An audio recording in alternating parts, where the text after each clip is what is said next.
Dear students, I welcome you all to Gnanataranga CET and NEET coaching program organized by Department of Pre-University Education, Karnataka. My name is Devaraju R. In this session, I will be discussing synapses and CET questions pertaining to second PU chapters Human Reproduction and Reproductive Health. Human beings are unisexual and exhibit sexual dimorphism. Sexual dimorphism is the existence of both male and female organisms in nature. The characters which distinguishes them are called secondary sexual characters. The male and female reproductive systems are distinct in order to bring about the coordination between male and female with respect to sequential events in sexual reproduction such as gametogenesis, gamete transfer or insemination, formation of zygote, implantation of embryo, organogenesis, parturition, lactation, etc. Reproductive system consists of two types of sex organs, namely the primary sex organs and the secondary sex organs. Primary sex organs are those they produce gametes and sex hormones. Sex organs that are concerned with the production of gametes and sex hormones are called primary sex organs. Examples would be gonads. The male gonad is called testis and the female gonad is called ovary. Testis are the male gonads which are concerned with the production of a male gamete called sperms or spermatozoans and secretion of a male sex hormone called testosterone. So testosterone is very much essential for the expression of secondary sexual characters in males. Similarly, so ovary are concerned with the production of a female gamete called agar ovum and secretions of two sex hormones, namely estrogen and progesterone. Estrogen is responsible for the expression of secondary sexual characters in females, whereas progesterone is concerned with the maintenance of pregnancy, so therefore it is called a pregnancy hormone. Secondary sex organs are not concerned with the production of gametes and sex hormones, but they are essential in sexual reproduction as they help in transport of gametes to the site of fertilization. Examples for secondary sex organs include system of ducts, accessory glands, and external genitalia associated with the male and female reproductive system. Let us take up the various aspects of male and female reproductive system one by one. Male reproductive system. Male reproductive system consists of a pair of testes, which are the primary sex organs. System of ducts includes retitestis, vasa efferentia, epididymis, then vasa deferens, also called sperm duct, then ejaculatory duct, urethra or urinogenital duct. So these are the ducts associated with male reproductive system. And accessory glands of the male reproductive system includes a pair of seminal vesicles, a single prostate gland, and a pair of bulbourethral or corpus glands. External genitalia includes scrotum and penis. A pair of ovaries which are oval shaped, each measuring about 4 cm, are located outside the abdomen in a bag or sac-like structure called scrotum. That's why they are said to be extra abdominal in position. So TS of testis reveals that each testis is made up of numerous testicular lobules. There are about 250 testicular lobules in each testis, and the long and highly connected tubules present in these lobules are called seminiferous tubules. So seminiferous tubules are the structural and functional unit of testis. The interstitial cells located between these tubules are called Leydig cells, which secretes a male androgen or sex hormone called testosterone. The epithelial cells lining these seminiferous tubules is called germinal epithelium. So germinal epithelium is made up of two groups of cells, namely spermatogenic cells or spermatogonia, so which on spermatogenesis gives rise to sperms. And second group of cells are sustentacular cells or supportive cells, also called Sertoli cells. So named after an Italian physiologist, Sertoli. So they provide necessary nutrition for the development of germ cells. So that's the reason why Sertoli cells are also called nerve cells. You can see in the diagram itself. So this is a spermatid. The heads of the spermatids are embedded in the Sertoli cells to get their nutrition. So this is the reason why we call Sertoli cells as a nutritive cells or nerve cells. System of ducts. As I told you, testis is made up of numerous testicular lobules. So these testicular lobules consist of structural and functional units. We call them as seminiferous tubules. So all the seminiferous tubules of a testis opens into a network. So this network is called retitestis. So retitestis joined and rejoined to form 10 to 12 tubules like structures. We call them as vasa efferentia. So vasa efferentia open into epididymis. So epididymis is a long uncoiled tube of about 6 meters in length, where sperms are stored temporarily and ready for ejaculation. So maturation of sperms also takes place in the epididymis. So for this reason, epididymis is considered as the storehouse of the sperms itself. So then epididymis opens into vas deferens. Vas deferens of both the testes enter into abdomen, where they loops over the urinary bladder and they receive ducts from the seminal vesicles and form a duct. The duct is known as ejaculatory duct. Ejaculatory duct passes through the middle of the urethra and opens at the tip of the penis, called urethral meatus. What is the significance of this duct system? As I told you, the system of ducts is a part of male reproductive system. It is said to be secondary sex organ, so helps in the transport of sperms or gametes into the site of fertilization, so during coitus or sexual intercourse. So let us take a quick recap. Path of movement of sperms in the duct systems during ejaculation. So nimಗೆಲ್ಲ ಗೊತ್ತಿದೆ, so testis ಅಲ್ಲಿ there are numerous lobules. ಆ lobules ನಾವೇನಂತ ಕರಿತೀವಿ ಅಂದ್ರೆ testicular lobules ಅಂತ ಕರಿತೀವಿ. ಈ testicular lobules ಅಲ್ಲಿ ಇರ್ತಕ್ಕಂಥ ಫಂಕ್ಷನಲ್ ಯೂನಿಟ್ಸ್ ಗೆ ನಾವು seminiferous tubules ಅಂತ ಕರಿತೀವಿ.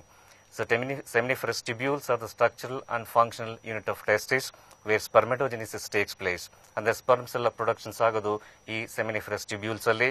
So seminiferous tubules of the testis open into a network. ಆ ಒಂದು ನೆಟ್ವರ್ಕ್ ನಾವೇಂತ ಕರಿತೀವಿ, retitestis ಅಂತ ಕರಿತೀವಿ. Then sperms and seminiferous tubules enter into retitestis. So from there they enter into vasa efferentia. So vasa efferentia ಇಂದ epididymis ಹೋಗುತ್ತೆ. Epididymis ಇಂದ vas deferens ಹೋಗುತ್ತೆ, and from vas deferens sperms enter into ejaculatory duct, and you know that ejaculatory duct passes through the middle of the urethra and finally opens at the tip of the penis during ejaculation at the time of sexual intercourse. So this is the diagram, and this is a representation showing the path of movements of sperms in the duct system, especially during ejaculation. Coming to accessory glands. Accessory glands of the male reproductive system includes a pair of seminal vesicles, a prostate gland, and a pair of bulbourethral glands, also called corpus glands. The secretions of these glands is called seminal plasma. Seminal plasma is mixed with sperms in the duct system. As a result, it provides fluid medium or living medium for the sperms itself. That's very essential. Then it provides energy for the movement of sperms. It acts as a lubricant during sexual intercourse, and it provides alkaline medium for the removal of acidity present in the male and female genital tracts during sexual intercourse. ನಾನು ಹೇಳ್ತಾ ಇದ್ದೆ ಈಗ seminal plasma ಅನ್ನೋದು ಈ accessory glands ಇಂದ secrete ತಕ್ಕದ ಒಂದು fluid. The secretions of accessory glands is called seminal plasma. It's mixed with duct systems, ಅಂದ್ರೆ it mixed with sperms in the duct system and it forms semen. ಇಲ್ಲಿ semen ಅಂತ ಹೇಳಿದ್ರೆ ಎರಡನ್ನೂ ಸೇರಿಸಿ ನಾವು ಸೆಮೆನ್ ಅಂತ ಕರಿತೀವಿ. So sperms along with the seminal plasma is called as semen. Together constitute seminal plasma, sperms together constitute semen. What is the composition of the seminal plasma or semen? Semen is rich in fructose for nourishing sperms. It is rich in fibrinogen, a clotting factor for forming coagulum, so inside vagina. We know that when sperms are released into the vagina, the sperm cells clot like blood cells. This is known as coagulum. Formation of coagulation requires this fibrinogen. So after some time, coagulum dissolves with the help of an enzyme called fibrinolysins. So fibrinolysins helps in dissolving coagulum present inside the vagina. The very important aspects of seminal plasma is the presence of prostaglandins. So prostaglandins are required for thinning of cervical mucus and induction of uterine contractions for upward movement of sperms in the female genital tract. It also composed of calcium and bicarbonate ions for providing alkaline pH to neutralize acidity of male and female genital tracts during sexual intercourse. So these are the components or constituents of semen, which includes sperms and seminal plasma. Coming to male external genitalia. So male external genitalia includes scrotum and penis. So these are the parts of male reproductive system considered external genitalia. Penis is the male copulatory organ which is used to inseminate the female during sexual intercourse. It's a cylindrical and erectile organ. It is made up of a central shaft consisting 3 longitudinal columns of spongy tissue, 2 dorsolateral columns called corpora cavernosa, and a ventral column known as corpus spongiosum. In the center of the corpus spongiosum itself, this urethra opens out. Nodi, idu structure of a penis, idu scrotum, okay, where testicles are present. So idune ನಾವು ಏನು ಕರಿತೀವಿ ಅಂತ ಹೇಳಿದ್ರೆ, so columns of it's a columns of spongy tissue ಅಂತ ಕರಿತೀವಿ. ಆ 3 columns ಇರುತ್ತೆ. ಆ 3 ಕಾಲಮ್ಸ್ ಅಲ್ಲಿ ಡಾರ್ಸೋಲ್ಯಾಟ್ರಲ್ ಅಂತ ಏನು ಕರಿತೀವಿ, ಮೇಲ್ಗಡೆ ಇರ್ತಕ್ಕಂಥ ಕಾಲಮ್ಸ್ಗೆ ನಾವು ಕಾರ್ಪೊರಾ ಕೆವರ್ನೋಸ್ ಅಂತ ಕರಿತೀವಿ. ಸೊ ಇಲ್ಲಿ ವೆಂಟ್ರಲ್ ಕಾಲಮ್ಗೆ ನಾವು ಕಾರ್ಪಸ್ ಸ್ಪಾಂಜಿಯೋಸಮ್ ಅಂತ ಕರಿತೀವಿ. ಈ ಒಂದು ರೀಜನ್ಸ್ ಅಲ್ಲಿ ಈ urethra opens out. Coming to the very important aspects of male reproductive system, that is spermatogenesis. Spermatogenesis is the process of formation of sperms. You know that sperms are formed from primordial germ cells present in the testis, particularly seminiferous tubules itself, and where spermatogenesis takes place. Primordial germ cells, before they transformed into spermatozoa or sperms, pass through 3 different phases. The first one is called multiplication phase. It involves mitosis. The second phase is called growth phase, and the third phase is called maturation phase. It involves some meiosis, that is first meiosis and second meiosis. Primordial germ cells undergo repeated mitotic cell division, so results in the formation of a numerous cells. These cells are called spermatogonia, also called sperm mother cells.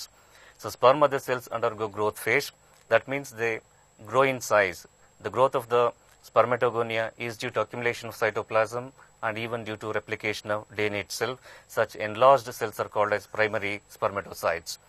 Now, primary spermatocytes undergo maturation. As I told you, it involves meiosis. So primary spermatocytes undergo first meiosis, results in the formation of secondary spermatocytes. Now, secondary spermatocytes undergo second meiosis, results in the formation of spermatids, and finally, spermatids are transformed into sperms by a process called spermiogenesis. So spermiogenesis is a differentiation process which transforms non-functional spermatids into sperms. But you should remember, here primordial germ cells are diploid in nature, so spermatogonia or sperm mother cells are diploid in nature. Okay, and finally, so it gives rise to haploid sperms. So this is the product of spermatogenesis. So as a result of spermatogenesis, each primary spermatocyte give rise to 4 sperms. Look at the structure of human sperm. Human sperms are minute, microscopic, haploid male gametes formed in the testis during spermatogenesis. Each sperm is covered over by plasma membrane and distinguished into 4 parts. The one is called head region, then the next region is neck region, then the middle piece and the tail. These are the 4 regions of the sperm. Head is the anterior part of the sperm or proximal part of the sperm. So it is somewhat oval shaped. Over the head there is a cap-like structure. This is known as acrosome.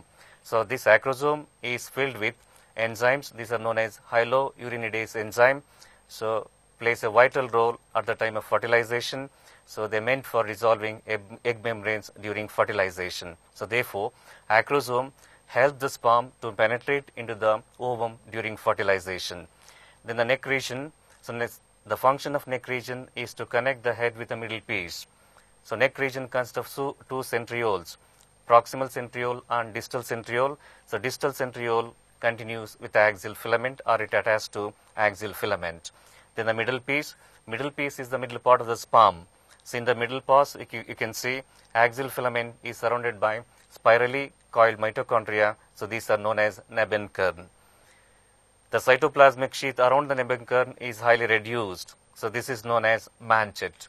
The mitochondria present in the middle piece provide necessary energy for the movement of sperms in the female genital tracts during fertilization.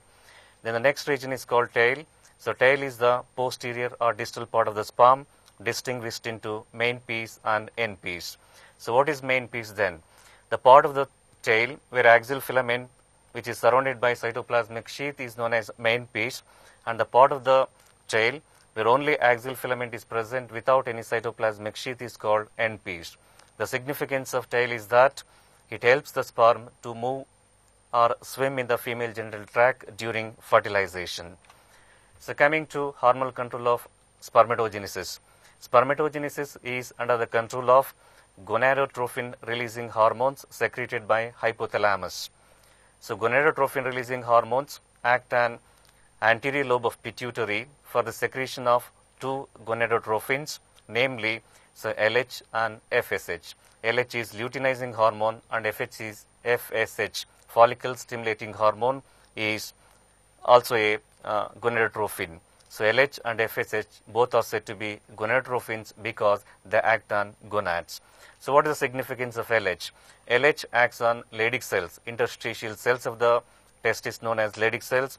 So induce Leydig cells to secrete testosterone, and this testosterone is responsible for the process called spermatogenesis to occur. Similarly, follicle stimulating hormone F or FSH acts on Sertoli cells of the testis, induce them to secrete certain factors which are responsible for the transformation of spermatids into sperm. So this is known as spermiogenesis or spermateliosis. So this is a regulation of, so this is a representation showing the regulation of spermatogenesis by hormones. Coming to female reproductive system. Female reproductive system consists of a pair of ovaries which are the primary sex organs. Then it includes system of ducts. System of ducts includes fallopian tubes, uterus, cervix and vagina. Accessory glands are associated with the vestibule. They are vestibular glands. External genitalia of the female reproductive system includes vagina along with a pair of mammary glands also called breasts. Ovaries are present in the pelvic region. They are attached to the wall of the uterus and abdomen by means of ligaments. Each ovary is distinguished into outer cortex and inner medulla. Cortex is lined by germinal epithelium, whereas medulla consists of connective tissue stroma. So in the connective tissue stroma, which is rich in blood vessels, blood cells as well as nerve endings. In the stroma region itself, there are numerous ovarian follicles. So these ovarian follicles are present at different stages of their maturity. Some are at primary follicular stage, some are at secondary follicular stage, some are at tertiary follicular stage. There is also a mature follicle. The mature follicle present in the ovary is called Graafian follicle. So ovum is present in the center of the Graafian follicle. When the ovum matures, Graafian follicle ruptures, releasing ovum. So this process is called ovulation. So ovulation is the process of release of egg or ovum from the Graafian follicle. So it occurs in the middle of the menstrual cycle or on the 14th day of the menstrual cycle. After ovulation, the ruptured Graafian follicle is converted into corpus luteum. Corpus luteum starts secreting a sex hormone called progesterone in expectation of pregnancy and fertilization. If fertilization does not occur, corpus luteum undergo degeneration and it remains as a white scare in the ovary. So this white scare or white body is called or corpus albicans. So this is how the follicular cells mature in the ovary to produce a mature egg or ovum, and that undergo a process called ovulation to release ovum. So after ovulation, Graafian follicle is converted to corpus luteum. In expectation of this pregnancy, corpus luteum starts secreting progesterone. If fertilization does not occur, this undergo degeneration.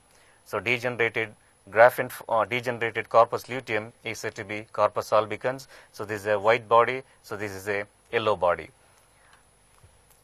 There are differences with respect to spermatogenesis and oogenesis in case of human female. Spermatogenesis as well as spermatogenesis occurs in males and oogenesis occurs in female. So unlike males, where spermatogenesis begins on the onset of puberty, that is about 13 or 14 years onwards, but in females, oogenesis begins even before birth with the production of primary follicles. However, so these primary follicles mature into Graafian follicle on the onset of puberty. So these primary follicles mature into secondary follicles mature into tertiary follicle, so tertiary follicles mature into graphene follicle. So graphene follicle is nothing but the mature ovarian follicle present in the ovary. So you know that in the center of the graphene follicle, ovum or egg is present. When the egg matures, graphene follicle ruptures, releasing ovum. The process is called ovulation. So this released egg may undergo fertilization. So after ovulation, the ruptured graphene follicle is converted into another structure called corpus luteum. It's also called yellow body, and it starts secreting progesterone in anticipation of fertilization and pregnancy. If fertilization does not occur by 28 days or so, then corpus luteum undergo degeneration into a white body. This is known as corpus albicans. So ಈ ಒಂದು diagrammatic representation ಏನು ತೋರಿಸುತ್ತೆ ಅಂತ ಹೇಳಿದ್ರೆ the mature or maturation of follicles into egg or ovum. So these are the different stages of maturation of follicles in the ovary itself. Coming to graphene follicle. Graphene follicle is named after Dutch anatomist Reiner de Graaf. It's a mature follicle in the ovary. It is spherical in shape, covered over by an outer fibrous layer. This is known as theca externa. It is covered by inner layer called theca interna. Several layers of cells present below the theca interna constitute membrana granulosa. The cells of the membrana granulosa project towards one side, forming a mound of cells. This is known as cumulus ooporus. So this encloses secondary oocyte. The cavity present in the graphene follicle is called antrum. So antrum is the cavity present in the graphene follicle. So this is the stage at which ovulation occurs. When ovulation occurs, the ovum is at secondary oocyte stage. It has completed meiosis one only. So it completes its second meiosis only when sperm enters inside, so at the time of fertilization. Coming to system of ducts. System of ducts includes a pair of fallopian tubes, one for each ovary, then a single uterus. Both the fallopian tubes open into uterus. The cavity in the uterus is somewhat triangular shaped. It's also called womb of the mother. Then the wall of the uterus is differentiated into three layers, namely outer perimetrium, inner middle myometrium, and inner endometrium. The inner wall of the uterus is called endometrium. The inner lining of the uterus is the endometrium. So this is a site for implantation of embryo. The uterus opens into cervix. The mouth of the uterus is called cervix. So it opens into vagina through cervical canal. So cervix is the birth canal to which infant passes to be born. It also acts as a passage for menstrual flow during menstruation in females. External genital organs. External genitalia of the female reproductive system includes vagina. It is associated with a slit-like opening in the center. This is known as vestibule. So this is known as vestibule. So having two openings, consisting two openings, one is called urethral opening and the other one is called vaginal opening. Vestibule is surrounded by two thin fleshy folds of skin called labia minora. So labia minora is free from pubic hairs as well as sweat glands. Labia minora in turn covered by two thick fleshy folds of skin called labia majora. So these are covered by hairs, pubic hairs as well as sweat glands. We know that this is the clitoris, the place in the anterior region where two labia minora fuse. So there is a highly erectile tissue. This erectile tissue is called as clitoris, and it is the sensitive part of the female reproductive system. So below the abdomen, there is a rounded protuberance. Due to accumulation of fat, this rounded protuberance is called as mons pubis. So this is the anus, and in case of virgin females, the opening of the vagina is guarded by perforated membranes. This is known as hymen. So hymen may get ruptured due to various activities of the female, maybe due to cycling, horseback riding, so taking part in sports activities, and also due to exercise. So therefore, the presence or absence of hymen is the not reliable indicator of virginity in females. So all these structures associated with vagina or external genital genitalia are collectively called as vulva. So vulva includes vestibule, a slit-like opening in the center with the two openings called urethral opening and vaginal opening, and two folds of skin around the vestibule, labia minora, and two folds of skin surrounding the labia minora majora, and clitoris and even mons pubis together constitute vulva. Mammary glands. Presence of mammary glands is the characteristic feature of mammals. So human females are able to feed their young ones or newborns with the help of milk produced in these mammary glands. In case of mammals, mammary glands are present as rounded structures. These rounded structures are called as breasts. Each breast is made up of a nipple. It is porous and it is used by the newborn for suckling. A circular pigmented area present below the nipple is called areola. It is made up of circular muscles. Each breast consists of considerable amount of fat and glandular tissues. The glandular tissues of the breast is divided into 15 to 20 lobes. So these lobes are called as mammary lobes. A cluster of milk secreting cells present in each lobe is called mammary alveoli. So they are meant for synthesis and storage of milk.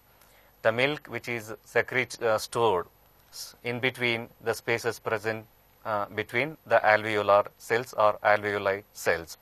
The milk from alveoli flows into mammary tubules. From mammary tubules, it goes to mammary duct. So this is the mammary tubule. It goes to mammary duct. From mammary duct, it goes to mammary ampulla. From mammary ampulla, milk goes to lactiferous duct. So lactiferous duct opens outside at the tip of the nipple. So this is a structure of a breast showing the different aspects of it. So therefore, the flow or ejection of milk, so during breastfeeding the child by mother starts from mammary lobes. Mammary lobes alli milk secreting cells idave, avna alveoli cells anta kariತೀವಿ. So alveoli cells ಅಲ್ಲಿ ಏನು ಮಾಡ್ತಾರೆ ಅಂತ ಹೇಳಿದ್ರೆ they produce milk. ಈ milk alveoli cells ಇಂದ ಎಲ್ಲಿಗೆ ಹೋಗುತ್ತೆ ಅಂದರೆ ಮ್ಯಾಮರಿ ಟ್ಯೂಬ್ಯೂಲ್ಸ್ಗೆ ಹೋಗುತ್ತೆ. ಮ್ಯಾಮರಿ ಟ್ಯೂಬ್ಯೂಲ್ಸ್ ಇಂದ ಎಲ್ಲಿಗೆ ಹೋಗ್ಬೇಕಂದ್ರೆ ಮ್ಯಾಮರಿ ಡಕ್ಟ್ಸ್ಗೆ ಹೋಗುತ್ತೆ. ಯು ನೋ ದಟ್ ಇದೊಂದು ಟ್ಯೂಬ್ಯೂಲು, ಇದೊಂದು ಟ್ಯೂಬ್ಯೂಲ್. ಈ ಟ್ಯೂಬ್ಯೂಲ್ಸ್ ಎಲ್ಲ ಜಾಯ್ನ್ ಆಗಿ ಬರ್ತಕ್ಕಂಥ ಒಂದು ಸ್ಟ್ರಕ್ಚರ್ಗೆ ನಾವು ಮ್ಯಾಮರಿ ಡಕ್ಟ್ ಅಂತ ಕರಿತೀವಿ. Mammary duct opens into mammary ampulla. Mammary ampulla opens into lactiferous duct. ಈ ಲ್ಯಾಕ್ಟಿಫೆರಸ್ ಡಕ್ಟ್ ಅಥವಾ lactiferous duct opens outside at the tip of the nipple. As a result, so milk flows into the mouth of the child. So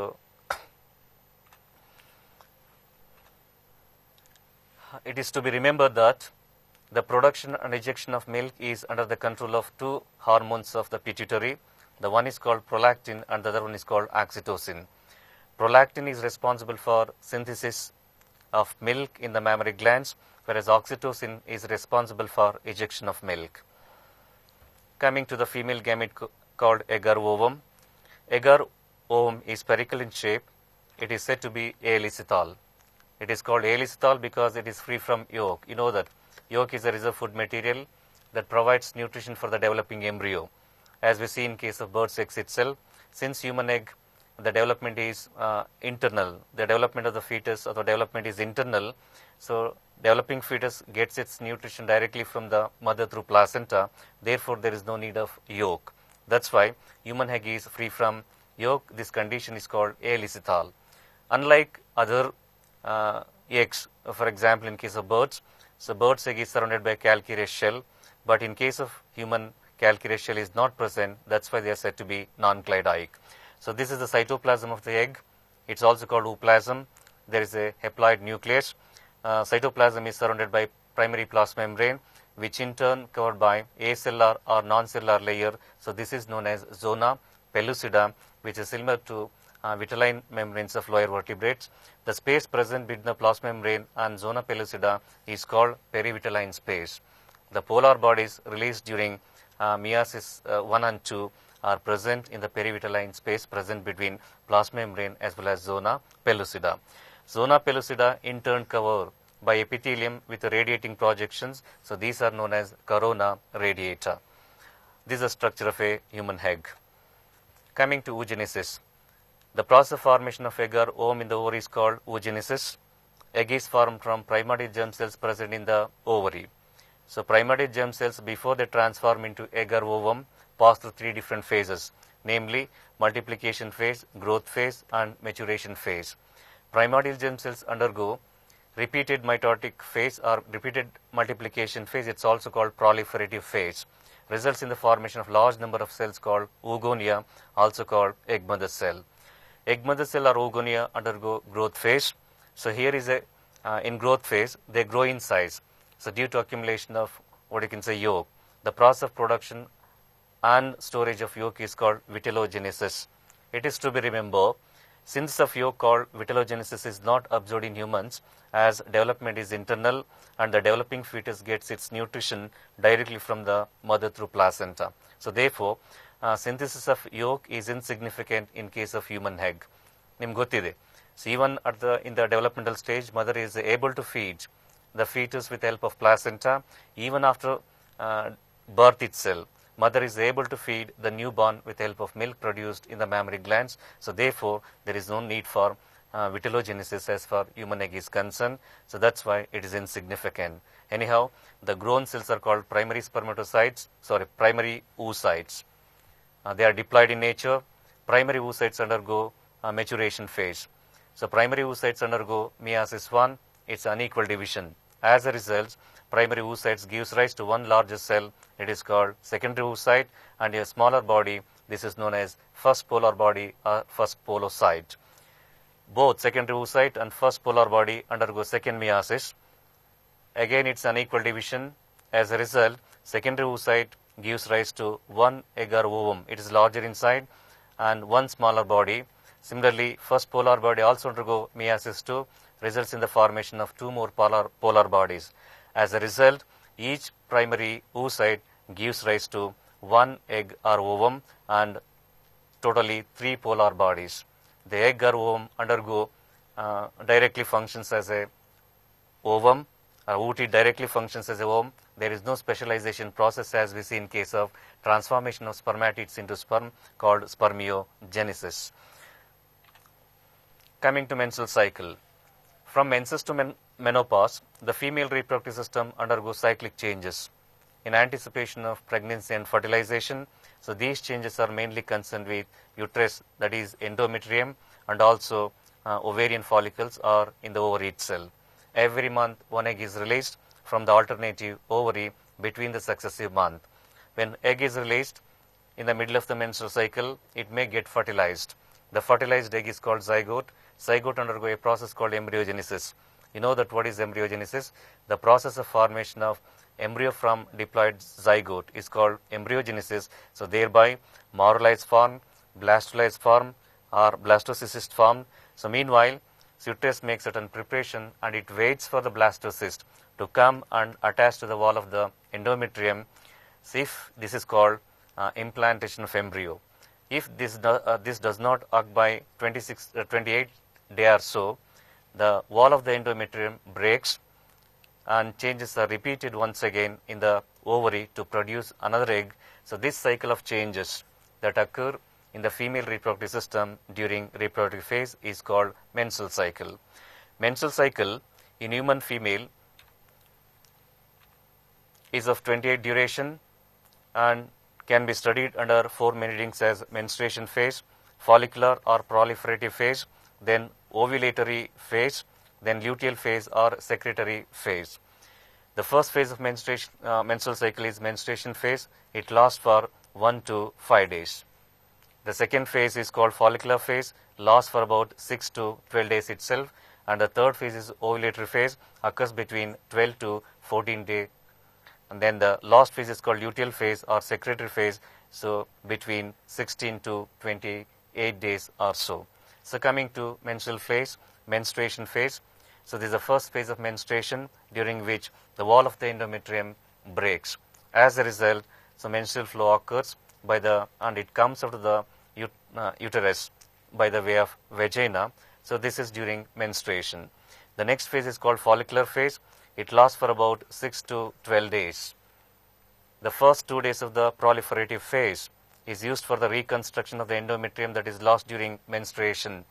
It is called proliferative phase because the cells of the endometrium as well as the follicular cells undergo proliferation or multiplication, so-called proliferative phase.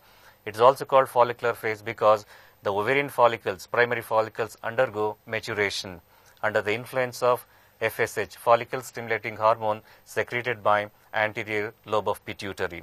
So during follicular phase, say about 6 to 8 primary follicles undergo maturation under the influence of follicle stimulating hormone, of which only one develops into graphene follicle. You know that what is graphene follicle? It's a mature follicle present in the ovary. So the cells surrounding the graphene follicle, you know that theca interna is surrounded by membrana granulosa. The cellular layer, or cell layer present below the theca interna is called membrana granulosa. The cells of the membrana granulosa secretes estrogen. That's why follicular phase is also called estrogen phase. During the same time, the levels of FSH and LH rises. Increased concentration or increased levels of LH is called LH surge. This LH surge is responsible for rupturing of this graphene follicle, because you know that so in the center of the graphene follicle, agar ovum is present. It is at secondary oocyte stage.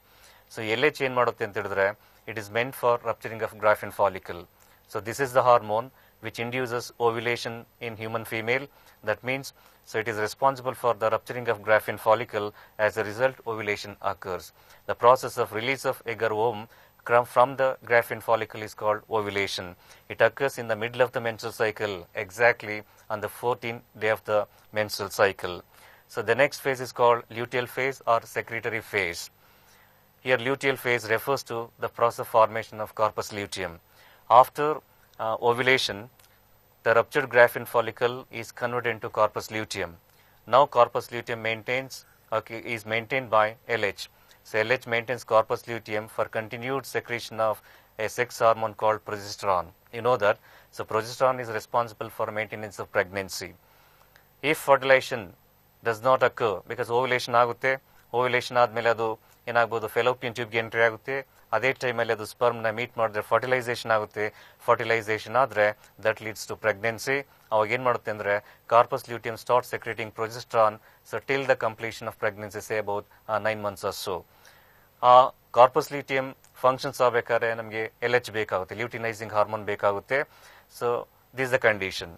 In case if fertilisation does not occur, fertilisation ಆಗದೆ ಇದ್ರೆ ಏನಾಗ್ಬೋದು ಅಂದರೆ, the levels of luteinising hormone automatically declines. ಯಾಕಂತ ಹೇಳಿದ್ರೆ corpus ಲ್ಯೂಟಿಯಂನ maintain ಮಾಡೋ ಅವಶ್ಯಕತೆ ಬರೋದಿಲ್ಲ. ಅದಕ್ಕೋಸ್ಕರ LH level declines. LH levels decline ಆದಾಗ corpus luteum cannot function. So ಅವಾಗ ಏನಾಗುತ್ತೆ, corpus luteum undergo degeneration into corpus albicans ಅಂತ ಕರಿತೀವಿ. It's also called white body. So ಅವಾಗ ಏನಾಗುತ್ತೆ, progesterone concentration automatically declines. The immediate decline in the concentration of progesterone is responsible for menstruation again. So ಹೇಗಾಗುತ್ತೆ ಅಂದರೆ ಮತ್ತೆ cycle repeat ಆಗುತ್ತೆ. So this cycle of changes in the female reproductive system during reproductive phase is called menstrual cycle. Coming to the next aspect called fertilization and embryonic development. The process of fusion of male and female gametes is called fertilization, and the product of fertilization is called zygote. ನಿಮ್ಗೆ ಗೊತ್ತಿದೆ, fertilization ಆಗಬೇಕಾದ್ರೆ there are certain events are required. Events ಯಾವುದು ಅಂತ ಹೇಳಿದ್ರೆ, sperm ಕೂಡ release ಆಗಬೇಕಾಗುತ್ತೆ ಅದೇ ಟೈಮಲ್ಲಿ, ಮತ್ತೆ ಎಗ್ಗು ಕೂಡ ರಿಲೀಸ್ ಆಗಬೇಕಾಗುತ್ತೆ. That ensures fertilisation. So during fertilisation ಅಂದ್ರೆ ಫರ್ಟಿಲೈಸೇಷನ್ ಆಗ್ತಕ್ಕಂಥ ರೀಜನ್ ಯಾವ್ದು ಅಂತ ಗೊತ್ತಿದೆ. It's upper limb of Fallopian tube or also called ampullary isthmic junction. So fertilisation is the process of fusion of male and female gametes. During fertilization, the egg released by the ovary enters into fallopian tube and it waits for the sperm to reach and fertilize it. So during sexual intercourse, millions of sperms are released into vagina. So these sperms move towards the egg which is present in the fallopian tube with the help of tail and also due to contractions of the uterus. As a result, so this egg is surrounded by millions of sperms in the fallopian tube. So of these, only one sperm is capable of fertilizing the egg and the rest degenerates. Now, so sperm enters into the cytoplasm of the egg through zona pellucida and plasma membrane. The entry of the egg into cytoplasm activates the egg. This is called activation of egg. As a result, the membranes of the egg gets thickened this is to ensure monospermy. ಇಲ್ಲಿ ಒಂದೇ sperm entry ಆಗಬೇಕು, ಯಾಕಂದ್ರೆ ಅದನ್ನೇ ನಾವು ಮೋನೋಸ್ಪರ್ಮಿ ಅಂತ ಕರಿತೀವಿ. The entry of A single sperm into the egg is called monospermy. On the contrary, polyspermy is the entry of more than one sperm in some other organisms. But human beings only, it is to ensure monospermy, and to ensure monospermy, the membranes of the egg gets thickened. ಏನಾಯಿತು, sperm ಈಗ it enters into the cytoplasm of the egg. ಇಲ್ಲಿ ಯಾವ part entry ಆಗುತ್ತೆ ಅಂದ್ರೆ only the sperm head can gain entry to the cytoplasm, middle piece as well as tail remains outside. As soon as the sperm head enters into the cytoplasm, it gets activated. The secondary oocyte, it has completed only meiosis 1, starts completing meiosis 2. As a result, secondary polar bodies are extruded at this stage. ಅಂದ್ರೆ ಆ secondary polar bodies ಏನಾಗುತ್ತೆ ಅಂದ್ರೆ ಈ ಪೆರಿವಿಟಲೈನ್ ಸ್ಪೇಸ್ಗೆ ಬರುತ್ತೆ. ಅವಾಗ fertilisation process initiation ಆಗುತ್ತೆ. ಇಲ್ಲಿ the nucleus of the sperm head is called male pronucleus, and the nucleus of the egg is called female pronucleus. So fused to form a structure called zygote. So that is how the product of fertilization called zygote is formed. So during fertilization itself, what is the next process? ನಾನು ಹೇಳ್ತಾ ಇದ್ದೆ, fertilized egg undergo repeated mitotic divisions. ಒಂದು mitosis division ಆದ್ರೆ ಆಗ್ತಕ್ಕಂಥ ಒಂದು ಪ್ರಾಸೆಸ್ಗೆ ನಾವೇಂತ ಕರಿತೀವಿ ಅಂದ್ರೆ ಎಂಬ್ರಿಯೋಜೆನಿಸಿಸ್ ಅಂತ ಕರಿತೀವಿ. ಎಂಬ್ರಿಯೋಜೆನಿಸಿಸ್ ಅಂತ ಹೇಳಿದ್ರೆ the process of formation of embryo from fertilised zygote.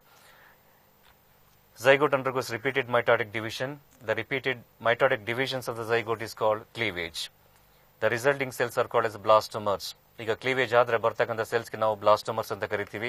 ಈಗ ಇಲ್ಲಿ ನೋಡ್ತಾ ಇರಬಹುದು, ಈ ಒಂದು ಕಂಡೀಷನ್ಸ್ ಅಲ್ಲಿ 2 ಬ್ಲಾಸ್ಟೋಮರ್ಸ್ ಇದೆ, ಇಲ್ಲಿ 4 ಬ್ಲಾಸ್ಟೋಮರ್ಸ್ ಇದೆ, 8 ಬ್ಲಾಸ್ಟೋಮರ್ಸ್ ಇದೆ, ಹಾಗೆ 8 ಇಂದ 16, ಹಾಗೆ 32, ಹಾಗೆ 64, ಈ ರೀತಿ ಬ್ಲಾಸ್ಟೋಮರ್ಸ್ ಫಾರ್ಮೇಶನ್ ಆಗ್ತಾನೆ ಇರುತ್ತೆ. Up to here the cleavage patterns are regular. ಚೆನ್ನಾಗಿ ನೋಡಬಹುದು. Later the cleavage patterns are irregular. The embryo between 16 to 32 cell stage is also known as morula. ಇದನ್ನ morula ಅಂತ ಕರಿತೀವಿ because it resembles the shape of a mulberry fruit. ಅಮೋರಸ್ ಆಲ್ಬಾ, ರೇಷ್ಮೆ ಹಣ್ಣು ಹೇಗಿದೆಯೋ ಅದೇ ರೀತಿ ಕಾಣೋದ್ರಿಂದ ಇದನ್ನ morula ಅಂತ ಕರಿತೀವಿ. So morula is the first stage of embryonic development. ಈಗ morula next further development ಹೋಗುತ್ತೆ, ಅದನ್ನ ನಾವು blastula ಅಂತ ಕರಿತೀವಿ. Morula is a solid ball of blastomeres. So later ಏನಾಗುತ್ತೆ ಅಂದ್ರೆ it develops a cavity. ಆ ಕ್ಯಾವಿಟಿ ನಾವು ಎಂತ ಕರಿತೀವಿ ಅಂದ್ರೆ blastocele ಅಂತ ಕರಿತೀವಿ. With the development of blastocele, this morula is transformed into blastula or blastocyst. ಈಗ ಒಂದು blastocyst ಆಗಿ ಕನ್ವರ್ಟ್ ಆಗುತ್ತೆ. So this is the second embryonic stage in human embryo. And the embryonic development ಅಲ್ಲಿ blastocyst is the second stage. ಇಲ್ಲಿ ನೋಡಿ, ಈಗ fertilised zygote undergoes cleavage. Cleavage ಆದ್ರೆ ಬರ್ತಕ್ಕಂಥ ಒಂದು ಸಾಲಿಡ್ ಬಾಲ್ ಆಫ್ ಬ್ಲಾಸ್ಟೋಮೆಸ್ಗೆ ನಾವು ಮಾರುಲಾ ಅಂತ ಕರಿತೀವಿ. ಸೊ ಮಾರುಲಾದಲ್ಲಿ ಏನಕ್ಕೆ ಡೆವಲಪ್ ಆಗುತ್ತೆ ಅಂದ್ರೆ ಒಂದು ಕ್ಯಾವಿಟಿ ಡೆವಲಪ್ ಆಗುತ್ತೆ, ಅದನ್ನ ಬ್ಲಾಸ್ಟೋಸೀಲ್ ಅಂತ ಕರಿತೀವಿ.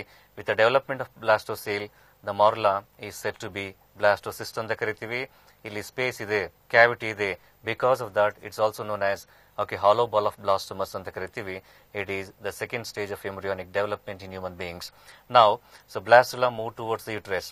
ಇಲ್ಲಿ ಈ ಒಂದು ಫೆಲೋಪಿಯನ್ ಟ್ಯೂಬ್ ಇಲ್ಲಿಂದ ಏನು ಬ್ಲಾಸ್ಟುಲಾ ಇದೆ, it moves towards the uterus and it attaches to the wall of the endometrium. Endometrium ಅಂದ್ರೆ ಗೊತ್ತಿದೆ. The inner lining of the uterus is called endometrium, and thereby blastocyst attaches to the wall of the endometrium. So this process is called implantation of embryo. ಇಲ್ಲಿ ತೋರಿಸಿದೆ ನೋಡಿ. So this is a uterine epithelium ಅಥವಾ ಇಲ್ಲಿ endometrium ಇರುತ್ತೆ. ಈ ಒಂದು ರೀಜನ್ಸ್ಗೆ blastocyst attach ಆಗುತ್ತೆ ಅಂತ ಒಂದು ಕಂಡೀಷನ್ಸ್ಗೆ ನಾವು ಇಂಪ್ಲಾಂಟೇಷನ್ ಆಫ್ ಎಂಬ್ರಿಯೋ ಅಂತ ಕರಿತೀವಿ. So this leads to pregnancy. Coming to the structure of human blastocyst. Human blastocyst is a stage of embryonic development. First stage ನಾವು ಮಾರುಲಾ ಅಂತ ಕರಿತೀವಿ. ಮಾರುಲಾ develops into blastula. In human beings, it is said to be blastocyst ಅಂತ ಕರಿತೀವಿ. It's spherical in shape, covered over by outermost layer of cells. ಅದನ್ನು ನಾವು ಟ್ರೋಪೋಬ್ಲಾಸ್ಟ್ ಅಂತ ಕರಿತೀವಿ, ಇಲ್ಲ ಟ್ರೋಪೋಎಕ್ಟೋಡರ್ಮ್ ಅಂತ ಕರಿತೀವಿ. It encloses a inner cell mass. ಇದಕ್ಕೆ ನಾವು embryoblast ಅಂತ ಕರಿತೀವಿ. So the cavity present in the blastocyst is called as blastocele. It's filled with blastocelic fluid secreted by surrounding blastomeres. ಹಾಗಾದ್ರೆ what is the fate of these cells? ಇಲ್ಲಿ ಎರಡು layers ನಾವು common ಆಗಿ distinguish ಮಾಡಬಹುದು. outermost layer of cells surrounding the blastocyst is trophoblast, and inner cell mass ಗೆ ನಾವು embryoblast ಅಂತ ಕರಿತೀವಿ. The tropoblastic cells which are in contact with the embryoblast or embryonic knob is said to be cells of Rober. ಹಾಗಾದ್ರೆ ಏನಾಗಬಹುದು ಟ್ರೋಪೋಬ್ಲಾಸ್ಟ್ ಅಥವಾ tropo ectoderm ಏನಾಗಬಹುದು ಅಥವಾ inner cell mass ಏನಾಗಬಹುದು ಅಂದ್ರೆ trophoblast or trophectoderm forms the extra embryonic membranes. ಇಲ್ಲಿ extra embryonic membranes ಅಂತ ಕರಿತೀವಿ. ಈಗ foetus is covered by 2 to 3 membranes. ಅವನ್ನೇ ನಾವು ಎಕ್ಸ್ಟ್ರಾ ಎಂಬ್ರಿಯಾನಿಕ್ ಮೆಂಬ್ರೇನ್ಸ್ ಅಂತ ಕರಿತೀವಿ. ಅದು ಕೋರಿಯಾನ್.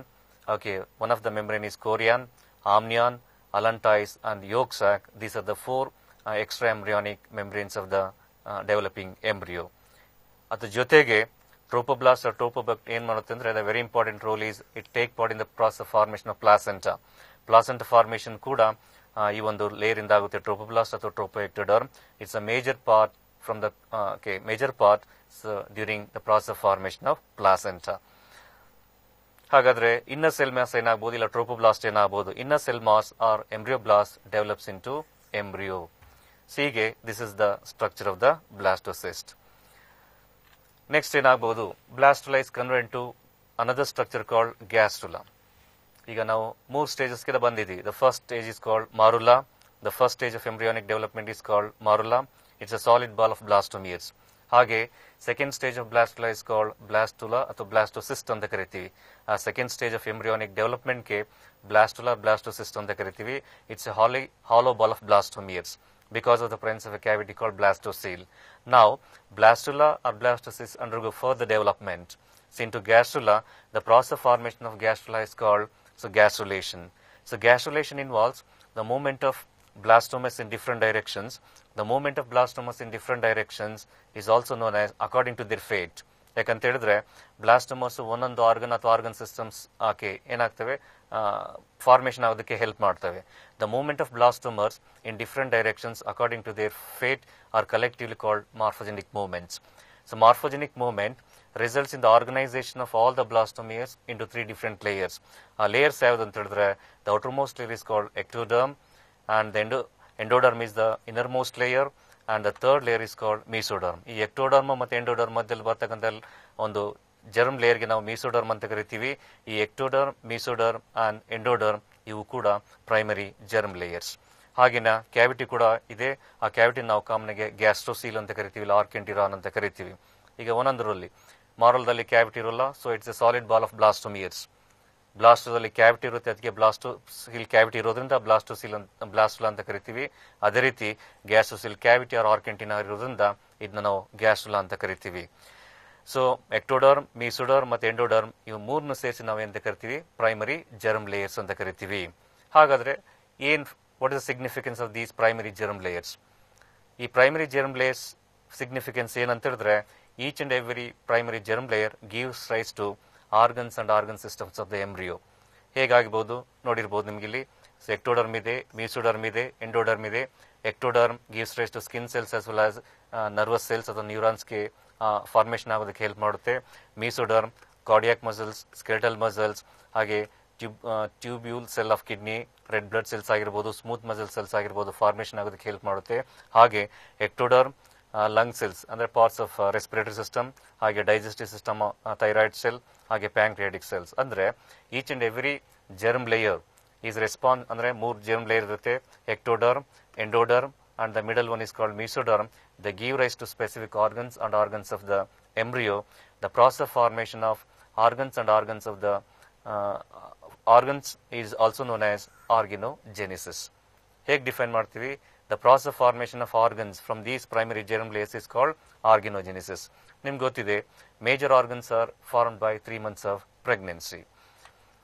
Human placenta, the very important stage in the development of human embryo is formation of placenta. So placenta formation is a vital stage in the embryonic development in case of human beings. Why placenta? ನಿಮ್ಗೆ ಗೊತ್ತಿದೆ, morula develops into blastula, blastula develops into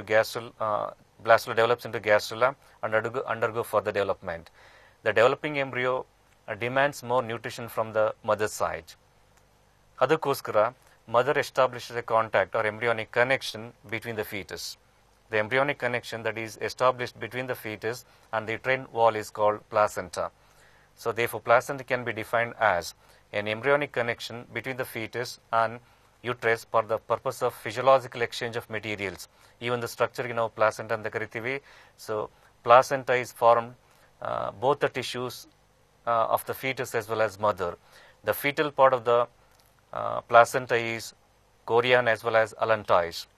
ಈಗ placenta part ಅಲ್ಲಿ ಯಾವ್ದು ಬರುತ್ತೆ ಅಂತ ಹೇಳಿದ್ರೆ ಕೋರಿಯಾನ್ ಬರುತ್ತೆ ಮತ್ತೆ as well as allantois ಬರುತ್ತೆ.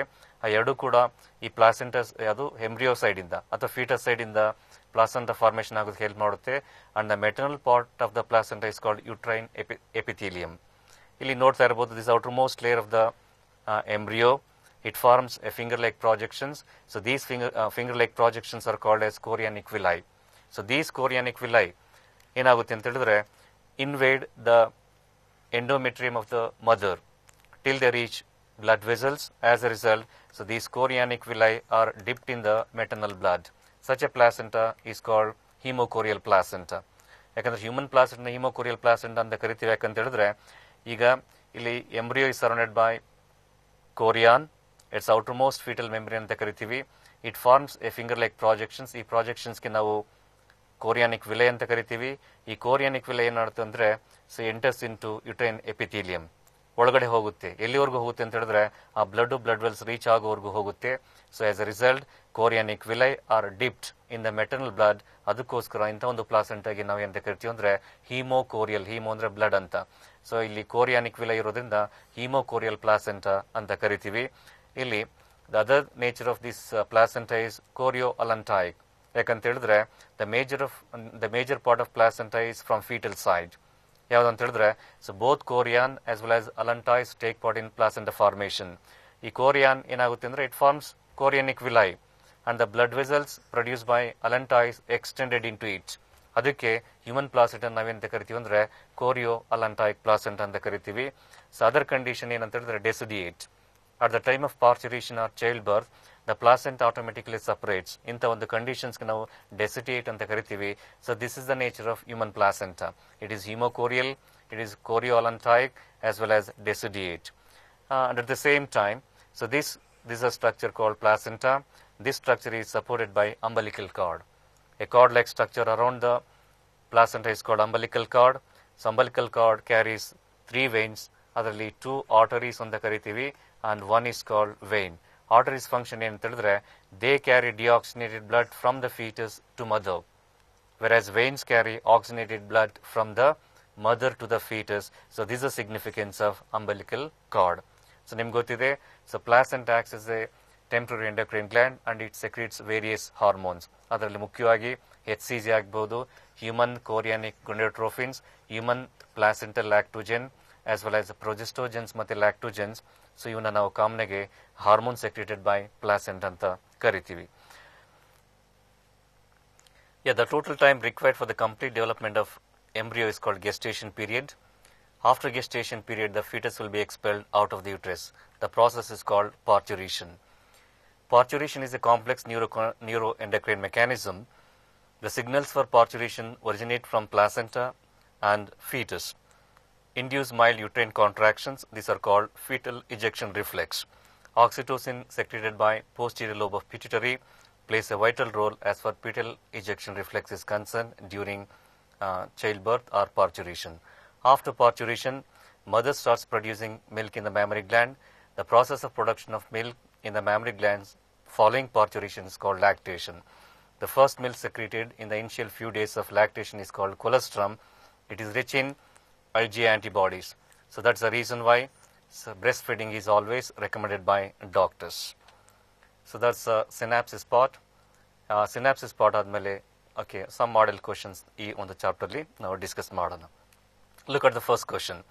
Primary sex organs refers to. So ಇಲ್ಲಿ ನಾನು ಫಸ್ಟ್ ಸಿನಾಪ್ಸಿಸ್ ಹೇಳಬೇಕಾದ್ರೆ ಹೇಳಿದ್ದೀನಿ. Sex organs that produce gametes, this is a function of a primary sex organ. Sex organs that transport gametes, this is a function of a secondary sex organ. So it does not belong to this question. Then sex organs that secrete sex hormones is a function of primary sex organs. Since both the options are there in D, so therefore D is the right option. Primary sex organs refers to sex organs that produce gametes and secretes hormones. Location of Leydig cells and their secretions are. It's a direct question. It's a concept based question. ಅದು testis ಮೇಲೆ base ಆಗಿದೆ. Leydig cells are interstitial cells present in between the seminiferous tubules. So ಅವು ಎಲ್ಲಿ ಬರುತ್ತೆ ಅಂದರೆ testis ಅಲ್ಲಿ ಬರುತ್ತೆ. They meant for secretion of a male sex hormone called testosterone. So therefore the right option is B. Look at the next question. Which of the following is not a male accessory gland? ಹೇಳಿದ್ದೀನಿ synopsis spot ಟೈಮಲ್ಲಿ. Accessory glands of the male reproductive system includes a pair of seminal vesicles, a prostate gland, and a pair of corpus glands also called bulbourethral glands. ಇಲ್ಲಿ vestibular glands ಬರೋದು female reproductive system ಅಲ್ಲಿ. So therefore this not the option, ಅಂದ್ರೆ ಈ ಒಂದು option ಇದಕ್ಕೆ ಬರೋದಿಲ್ಲ. So therefore the right option is D. Next question ನೋಡಿ. The seminiferous tubules open into a network called. All the seminiferous tubules of a testis opens into a network called retitestis, which in turn open into vasa efferentia. Vasa efferentia open into epididymis. Epididymis opens into vasa deferens. ಈ question ಅಲ್ಲಿ the seminiferous tubules open into a network, ಅದಕ್ಕೆ correct option ಯಾವುದು ಅಂತ ಹೇಳಿದ್ರೆ retitestis. A is the right option. Coming to the next question, identify the correct route for passage of sperms from testis to exterior in male reproductive system. ಗೊತ್ತಿದೆ, seminiferous tubules where spermatogenesis takes place, sperms from seminiferous tubules enter into retitestis. ಈ ಒಂದು ಪ್ರಾಸೆಸ್ಗೆ ನಾವು common ಆಗಿ ಸ್ಪರ್ಮಿಯೇಷನ್ ಅಂತ ಕರಿತೀವಿ. retitestis ಇಂದ sperm ವ್ಯಾಸ ಎಫರೆನ್ಷಿಯಾ ಹೋಗಬೇಕು, ವ್ಯಾಸ ಎಫರೆನ್ಷಿಯಾ ಇಂದ ಎಪಿಡೈಡಮಸ್ ಬರುತ್ತೆ, ಎಪಿಡೈಡಮಸ್ ಇಂದ ವ್ಯಾಸ ಡಿಫರೆನ್ಸ್ಗೆ ಹೋಗುತ್ತೆ, ದೆನ್ ವ್ಯಾಸ ಡಿಫರೆನ್ಸ್ ಇಂದ ejaculate duct and opens outside through urethra. So therefore the right option is A and the rest are wrong. Ejaculate duct is formed by, ಹೇಳ್ತಾ ಇದೆ ಸಿನಾಪ್ಸಿಸ್ ಟೈಮಲ್ಲಿ. ejaculate duct ಅಂದ್ರೆ ಇದು ಫಾರ್ಮೇಷನ್ ಆಗೋದು ವ್ಯಾಸ ಡಿಫರೆನ್ಸ್ ಇಂದ. Vas deferens of both sides enter into abdomen, loop over the urinary bladder where they receive ducts from seminal vesicles and form a duct. ಈ ಒಂದು duct ನಾವು ejaculate duct ಅಂತ ಕರಿತೀವಿ, formed by seminal vesicles as well as vas difference. ಈ ಎರಡು options D ನಲ್ಲಿ ಇರೋದ್ರಿಂದ so this the right option D. The transformation of spermatids into sperms is termed as. ನಿಮ್ಗೆ ಗೊತ್ತಿದೆ, so spermatids are the result of second meiosis during spermatogenesis. ಈ spermatids are non functional. So these non functional spermatids are transformed into sperms by a process called spermiogenesis. ಹಾಗಾದ್ರೆ spermatogenesis ಅಂದ್ರೆ the process of formation of sperm. Spermiation ಅಂದ್ರೆ the release of sperms from seminiferous tubules into duct system. Hage insemination is nothing but the process of release of sperms into vagina during sexual intercourse. The question is the transformation of spermatids into sperms. So therefore the correct option is spermiogenesis. Look at the next question. The process of release of sperm from Sertoli cells of seminiferous tubules into duct system is termed as. It is the process called spermiation. ಈಗ ನಾನು ಹೇಳಿದ್ದೀನಿ last question ಅಲ್ಲಿ. Spermatogenesis is the process formation of sperms. Spermiogenesis is a differentiation process. ಇಲ್ಲಿ ಅಂದ್ರೆ transformation of spermatids in sperm. ಇಲ್ಲಿ ಇನ್ನೊಂದು term ಇದೆ ಸ್ಪರ್ಮ್ಯಾಟೋಇಲಿಯೋಸಿಸ್ ಅಂತ. ಸ್ಪರ್ಮಿಯೋಜೆನಿಸಿಸ್ ಮತ್ತೆ ಸ್ಪರ್ಮ್ಯಾಟೋಇಲಿಯೋಸಿಸ್ ಎರಡೂ ಕೂಡ ಒಂದೇ. They both are same. So they meant for transformation of spermatids into sperms. So here the correct option is C. The cavity present in the Graafian follicle is. Graafian follicle structure ಹೇಳ್ತಾ ಇದೆ. So this is called theca externa ಅಂತ ಕರಿತೀವಿ, ಇದನ್ನೇ theca interna ಅಂತ ಕರಿತೀವಿ. So this is called membrana granulosa, ಇದನ್ನ cumulus oophorus ಅಂತ ಕರಿತೀವಿ. This enclose secondary oocyte. The cavity present in it is called antrum. A direct question. So therefore the correct option is A. Seminal plasma. Seminal plasma is rich in fructose for providing nutrition or energy for sperms. It also composed of calcium as well as bicarbonate ions for providing alkaline medium. It also contains enzymes such as fibrinogens, prostaglandins, etc. So therefore, this is the right option and the rest are wrong. Coming to the next one, mammary duct is formed by the union of. Mammary breast structure study ಬೇಕಾದ್ರೆ the flow of milk ಹೇಗಾಗುತ್ತೆ ಅಂತ ಹೇಳ್ತಾ ಇದ್ದೆ. So mammary alveoli, these are milk secreting cells. They open into mammary tubules. Mammary tubules open into mammary duct. ಹೌದಾ? ಹಾಗಾದ್ರೆ the right option is ಯಾವುದು? Mammary tubules.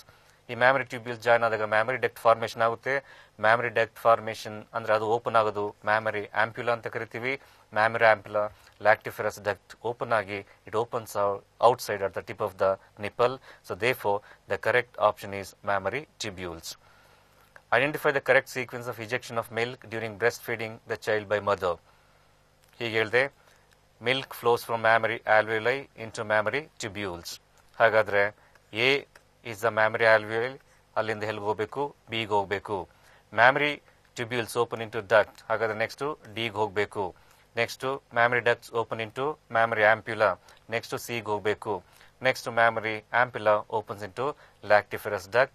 ಅಂದ್ರೆ A, B, D, C, E ಈ options ಇರೋದು C ನಲ್ಲಿ. So therefore the right option is C. ಅಂದ್ರೆ ಇದೇನು ತೋರಿಸು ಅಂದ್ರೆ ಇಜೆಕ್ಷನ್, ತಾಯಿ ಮಗುಗೆ ಹಾಲು ಕುಡಿಸಬೇಕಾದ್ರೆ ಆ ಹಾಲು ಹೋಗ್ತಕ್ಕಂಥ ರೀತಿ ಅಂದ್ರೆ ದ ಪ್ಯಾಸೇಜ್ ಅಥವಾ ಪ್ಯಾಸೇಜ್ ಆಫ್ ಮಿಲ್ಕ್ ಅಥವಾ ejection of milk so during breast feeding the child by mother. Which is the correct sequence of layers in the egg from inside to outside? ನಾನು ಹೇಳ್ತಾ ಇದ್ದೆ. So this is the human egg which is surrounded by primary plasma membrane. ಹೌದಾ, plasma membrane ಇರಬೇಕು ಈ ಒಂದರಲ್ಲಿ, ಯಾಕಂದ್ರೆ inside to outside ಕೇಳಿರೋದ್ರಿಂದ plasma membrane ಈ ಒಂದು ಆಪ್ಷನ್ಸ್ ಅಲ್ಲಿ ಇದೆ. Next plasma membrane is surrounded by zona pellucida, a cellular or non-cellular layer. It's also a vitelline membrane which in turn covered by epithelium with radiating projections. Therefore, so this is the right option, that is B. Choose the correct option showing the events of human menstrual cycle in a proper order. ಇಲ್ಲಿ events ತೋರಿಸಿದ್ರೆ menstrual cycle ಅಲ್ಲಿ the first event ಏನಂತೆ secretion of FSH ಅಂತ ಹೇಳಿದೆ, growth of corpus luteum, development of mature follicle, ovulation, sudden increase in the levels of LH. ಈಗ ಒಂದು menstrual cycle ನೋಡಿದ್ರೆ ನಿಮಗೆ ಐಡಿಯಾ ಬರುತ್ತೆ. ಇಲ್ಲಿ ಬಿಗಿನಿಂಗ್ ಅಲ್ಲಿ secretion of follicle stimulating hormone, ಅದೇನು ಮಾಡುತ್ತೆ, it induces follicular maturation. As a result ಏನಾಗಬಹುದು, ಗ್ರಾಫಿನ್ ಫಾಲಿಕಲ್ ಡೆವಲಪ್ ಆಗುತ್ತೆ. ಸೊ ಗ್ರಾಫಿನ್ ಫಾಲಿಕಲ್ ಡೆವಲಪ್ ಆದಾಗ there will be increase in the levels of LH. ಅದೇನು ಮಾಡುತ್ತೆ, it helps in a process called ovulation. Ovulation ಆದ್ಮೇಲೆ ಈ ಒಂದು Graafian follicle ಏನಾಗಿ convert ಆಗ್ಬೋದು, ಕಾರ್ಪಸ್ ಲ್ಯೂಟಿಯಂ ಆಗ್ಬೋದು. ದೇಫೋ ಇಲ್ಲಿ ಆರ್ಡರ್ ಯಾವ್ದು ಬರುತ್ತೆ ಅಂದ್ರೆ ಸೆಕ್ರೀಷನ್ ಆಫ್ FSH ಫಸ್ಟ್ ಎ ಬರುತ್ತೆ, ಆಮೇಲೆ ಡೆವಲಪ್ಮೆಂಟ್ ಆಫ್ ಏನ್ ಬರುತ್ತೆ, ಮೆಚ್ಯೂರ್ ಫಾಲಿಕಲ್ ಬರುತ್ತೆ. A is the first one, followed by that is C, development of mature follicle. Then mature follicle formation ಆದ್ಮೇಲೆ increase in the levels of LH E ಬರುತ್ತೆ. E ಬಂದ್ಮೇಲೆ LH ovulation ಆಗಬೇಕು under the influence of this LH, ಅದನ್ನ D ಅಂತ ಕರೆಯೋಣ. And the last one is B, that is growth of corpus luteum. So ಈ ಒಂದು option ಇರೋದು ಯಾವ್ದ್ರಲ್ಲಿ ಅಂತ ಹೇಳಿದ್ರೆ in the option D. So ಈ ಎಲ್ಲ ಆಪ್ಷನ್ಸ್ ಇರೋದು D ನಲ್ಲಿ. Therefore the right option is D. ಇದು ನೋಡಿ, this is the various events of menstrual cycle. Identify the correct sequence of hormones secreted during menstrual cycle in the human female. ಇಲ್ಲಿ ನೋಡಿ, menstruation face ಆಗಬೇಕಾದ್ರೆ follicle FSH start ಆಗುತ್ತೆ. ಅದೇನ್ ಮಾಡುತ್ತೆ ಅಂದ್ರೆ it induces follicular maturation. ಈ follicular maturation ಆಗಬೇಕಾದ್ರೆ ಈ ಗ್ರಾನ್ಯುಲರ್ ಸೆಲ್ಸ್ ಏನ್ ಮಾಡ್ತವೆ ಅಂದ್ರೆ ಈಸ್ಟ್ರೋಜನ್ ಸೆಕ್ರೆಟ್ ಮಾಡ್ತವೆ. ಹೌದಾ, ಆಮೇಲೆ ನೆಕ್ಸ್ಟ್ ಇವೆಂಟ್ ಬರೋದೇ ಇನ್ಕ್ರೀಸ್ ಇನ್ ದ LH. ಆ LH ಏನ್ ಮಾಡುತ್ತೆ ಅಂದ್ರೆ ಇಟ್ ಬ್ರಿಂಗ್ಸ್ ಅಬೌಟ್ ಓವ್ಯುಲೇಷನ್. ಅವಾಗ LH ಕಾನ್ಸಂಟ್ರೇಷನ್ ಜಾಸ್ತಿ ಆಗಿರುತ್ತೆ ಈ ಒಂದು ಸ್ಟೇಜ್ ಅಲ್ಲಿ. ಆಮೇಲೆ ಈ ಓವ್ಯುಲೇಷನ್ಸ್ ಆದ್ಮೇಲೆ ಕಾರ್ಪಸ್ ಲ್ಯೂಟಿಯಂ ಫಾರ್ಮೇಷನ್ ಆಗುತ್ತೆ. ಈ ಕಾರ್ಪಸ್ ಲ್ಯೂಟಿಯಂ ಫಂಕ್ಷನ್ ಏನ್ ಹೇಳಿದ್ರೆ secretion of progesterone for the maintenance of pregnancy, therefore called pregnancy hormone. ಹಾಗಾದ್ರೆ ಇದನ್ನ ನೋಡಿದ್ರೆ ಹಾರ್ಮೋನ್ಸ್ ಒಂದು ಆರ್ಡರ್ ಬರ್ತಕ್ಕಂಥ ರೀತಿ ಯಾವ್ದು ಅಂದ್ರೆ ಫಸ್ಟ್ FSH ಬರುತ್ತೆ ಈ ಒಂದು ಇವೆಂಟ್ ಅಲ್ಲಿ, ನೆಕ್ಸ್ಟ್ ಈಸ್ಟ್ರೋಜನ್, ಹಾಗೆ LH ಬರಬೇಕು, ನೆಕ್ಸ್ಟ್ ಪ್ರೊಜೆಸ್ಟ್ರಾನ್ ಬರಬೇಕು. ಹಾಗಾದ್ರೆ ಎಲ್ಲ ಆಪ್ಷನ್ಸ್ ಇರ್ತಕ್ಕಂಥ ಒಂದು ಆಪ್ಷನ್ ಯಾವ್ದು ಅಂತ ಹೇಳಿದ್ರೆ that is B, FSH, estrogen, LH and progesterone. Therefore this is the right option. ಹಾಗೆ the decline in the levels of which hormone causes menstruation in females. ನಾನು ಹೇಳ್ತಾ ಇದ್ದೆ, ಸೊ ಮೆನ್ಸ್ಟ್ರೇಷನ್ ಆಗೋದಕ್ಕೆ ಮುಖ್ಯವಾದ ಕಾರಣ ಯಾವ್ದು ಅಂತ ಹೇಳಿದ್ರೆ LH as well as progesterone. ಯಾಕೆ ಅಂತ ಹೇಳಿದ್ರೆ LH maintains corpus luteum for the continuous secretion of progesterone. ಈ ಪ್ರೊಜೆಸ್ಟ್ರಾನ್ ಆಗ್ಬೇಕಲ್ವಾ, ಅದಕ್ಕೋಸ್ಕರ ಏನ್ ಮಾಡುತ್ತೆ, ಈ LH ಪ್ರೊಜೆಸ್ಟ್ರಾನ್ ಸೆಕ್ರೆಟ್ ಮಾಡೋದಕ್ಕೆ ಕಾರ್ಪಸ್ ಲ್ಯೂಟಿಯಂ ನ ಮೇಂಟೈನ್ ಮಾಡುತ್ತೆ. ಈ ಪ್ರೊಜೆಸ್ಟ್ರಾನ್ ಏನ್ ಮಾಡುತ್ತೆ ಅಂತ ಹೇಳಿದ್ರೆ ಇಟ್ ಮೇಂಟೈನ್ಸ್ ಪ್ರೆಗ್ನೆನ್ಸಿ. ಈಗ ಅಲ್ಲಿ ಪ್ರೆಗ್ನೆನ್ಸಿನೇ ಆಗಿಲ್ಲ, ಫರ್ಟಿಲೈಸೇಷನ್ ಆಗಿಲ್ಲ ಅಂತ ಹೇಳಿದ್ರೆ the levels of LH automatically declines. LH declines ಆದ್ಮೇಲೆ ಈ ಕಾರ್ಪಸ್ ಲ್ಯೂಟಿಯಂ ನ ಮೇಂಟೈನ್ ಮಾಡೋದಕ್ಕಾಗಲ್ಲ. ಅವಾಗ ಏನಾಗುತ್ತೆ, corpus luteum undergo degeneration. Corpus luteum degeneration ಆದ್ರೆ ಪ್ರೊಜೆಸ್ಟ್ರಾನ್ ಲೆವೆಲ್ ಏನಾಗುತ್ತೆ, ಕಡಿಮೆ ಆಗುತ್ತೆ. Sudden decline the levels of progesterone is immediate cause of menstruation. But ಇಲ್ಲಿ ಪ್ರೊಜೆಸ್ಟ್ರಾನ್ ಕೊಟ್ಟಿಲ್ಲ, ಇಲ್ಲಿ ಕೊಡ್ತಿರ್ತಕ್ಕಂಥ ಆಪ್ಷನ್ ಯಾವ್ದು ಅಂತ ಹೇಳಿದ್ರೆ LH. So therefore this the right option, LH. Gonadotrophins refers to, ನಿಮ್ಗೆ ಗೊತ್ತಿದೆ gonadotrophins are those that act on gonads. ಅದು ಟೆಸ್ಟಿಸ್ ಮತ್ತು ಓರಿನ ಗೊನಾಡ್ಸ್ ಅಂತ ಕರಿತೀವಿ. ಅದ್ರ ಮೇಲೆ ಆಕ್ಟ್ ಮಾಡ್ತಕ್ಕಂಥ ಒಂದು ಹಾರ್ಮೋನ್ಸ್ಗೆ ನಾವು gonadotrophins ಅಂತ ಕರಿತೀವಿ. ದಿಸ್ ಅ ಡೈರೆಕ್ಟ್ ಕ್ವಶನ್, ಅಲ್ಲಿ LH ಮತ್ತು FSH. So therefore the right option is A, luteinizing hormone and follicle stimulating hormone. The number of follower bodies formed at the first meiotic division during oogenesis. oogenesis ಆಗಬೇಕಾದ್ರೆ polar bodies ಎಷ್ಟು ಬರುತ್ತೆ ಯಾವಾಗ ಅಂತ ಹೇಳಿದ್ರೆ ಅಟ್ಸ್ the first meiotic division. ನಿಮ್ಗೆ ಗೊತ್ತಿದೆ primary oocyte undergo first meiosis, it's unequal. As A result ಒಂದು secondary oocyte formation ಆಗುತ್ತೆ, ಒಂದು ಪೋಲಾರ್ ಬಾಡಿ ಬರುತ್ತೆ. ಇದನ್ನ ಫಸ್ಟ್ ಪೋಲಾರ್ ಬಾಡಿ ಅಂತ ಕರಿತೀವಿ, ಇಲ್ಲ ಫಸ್ಟ್ ಪೋಲೋಸೈಟ್ ಅಂತ ಕರಿತೀವಿ. ಹಾಗಾದ್ರೆ ಈ ಆಪ್ಷನ್ಸ್ ಅಲ್ಲಿ ಒಂದು ಇಲ್ಲಿದೆ ನೋಡಿ. So therefore the number of polar bodies formed at the end of first meiotic division during oogenesis is only 1. So therefore A is the right option. When does the secondary oocyte completes its second meiotic division? ಹಾಗಾದ್ರೆ ovulation ಆಗಬೇಕಾದ್ರೆ egg ಯಾವ ಸ್ಟೇಜಲ್ಲಿ ಇರುತ್ತೆ ಅಂತ ಹೇಳಿದ್ರೆ secondary oocyte ಸ್ಟೇಜಲ್ಲಿ ಇರುತ್ತೆ. ಅದಿನ್ನೂ ಫಸ್ಟ್ ಮಿಯಾಸಿಸ್ ಕಂಪ್ಲೀಟ್ ಆಗಿರುತ್ತೆ, ಅಥವಾ ಮೆಟಾಫೇಸ್ 1 ಸ್ಟೇಜಲ್ಲಿ ಇರುತ್ತೆ. ಅದು ಮಿಯಾಸಿಸ್ 1 ಇರೋದ್ರಿಂದ ಅದು ಮಿಯಾಸಿಸ್ 2ನ ಕಂಪ್ಲೀಟ್ ಮಾಡ್ಕೋಬೇಕು. ಮಿಯಾಸಿಸ್ 2 ಕಂಪ್ಲೀಟ್ ಆಗೋದು ಯಾವಾಗ ಅಂತ ಹೇಳಿದ್ರೆ when sperm gains entry into the egg. ಈಗ ಹೆಗ್ಗಿದ್ದಾಗ ಸ್ಪರ್ಮ್ ಎಂಟ್ರಿ ಆಗುತ್ತೆ. ಎಂಟ್ರಿ ಆದಾಗ ಈ ಸೆಕೆಂಡರಿ oocyte ಅಂತ ಏನು ಕರಿತೀವಿ, it completes it second meiosis. Second meiosis ಆಗಬೇಕಾದ್ರೆ ನಿಮ್ಗೆ ಗೊತ್ತಿದೆ oogenesis ಅಲ್ಲಿ ಪೋಲಾರ್ ಬಾಡೀಸ್ ಎಲ್ಲ ರಿಲೀಸ್ ಆಗುತ್ತೆ. ಈ ರಿಲೀಸ್ ಆದಾಗ ಈ polar bodies enters into perivitelline space. ಹಾಗೆ ಈ ಸೆಕೆಂಡರಿ oocyte ಅಂತ ಏನು ಕರಿತೀವಿ, it completes it second meiosis, thereby it becomes ooted. So ಅದಕ್ಕೆ ಇಲ್ಲಿ ಅದನ್ನ ಎಕ್ಸ್ಪ್ಲೇನ್ ಮಾಡ್ತಕ್ಕಂಥ ಆಪ್ಷನ್ ಯಾವುದು ಅಂತ ಹೇಳಿದ್ರೆ after the entry of sperm before fertilisation. So therefore the right option is A, after the entry of sperm and before fertilization.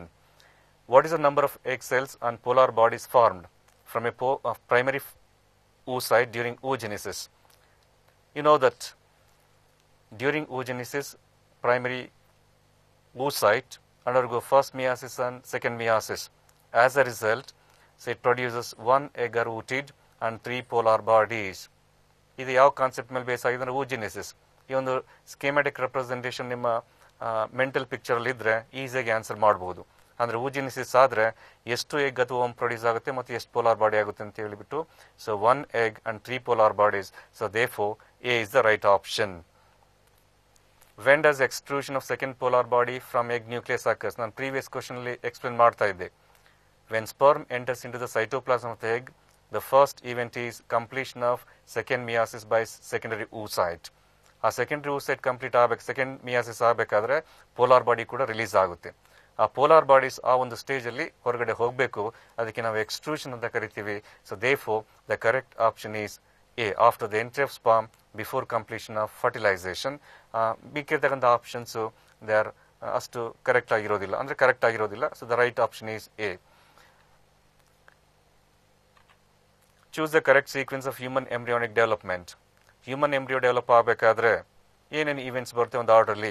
ಇಲ್ಲಿ first ಹಾಗೆ ನಮ್ಗೆ ಗೊತ್ತಿದೆ, ನಮಗೆ ಈ ಒಂದು ಕ್ವಶನ್ ಆನ್ಸರ್ ಮಾಡಬೇಕಾದ್ರೆ ನಮಗೆ we should know idea about pre fertilization and post fertilization events. Insemination. Insemination is a process of release of sperms into the vagina during sexual intercourse. So that leads to fertilization. ಅದೇ ಟೈಮಲ್ಲಿ sperm meet ಮಾಡಿದ್ರೆ fertilisation ಆಗುತ್ತೆ. Fertilization leads to zygote. Zygote undergo cleavage. That is a repeated mitotic division. It results in the formation of morula, blastula and so on. Then there is the implantation of embryo. Then organogenesis, the process of formation of organs. The complete duration required for the development of embryo is gestation period. After gestation period, childbirth. So ಈ ಒಂದು options ಅಲ್ಲಿ ನಾವೆಲ್ಲನೂ ನೋಡ್ತೀವಿ, ಯಾಕಂದ್ರೆ insemination beginning ಇರೋದ್ರಿಂದ we can predict. So therefore the right option is A. The hormones which acts on Sertoli cells and stimulate the process of spermatogenesis is. ಇದು gonadotrophin hormones ಮೇಲೆ base ಆಗಿದೆ. ಇಲ್ಲಿ the hormone which acts on Sertoli cells.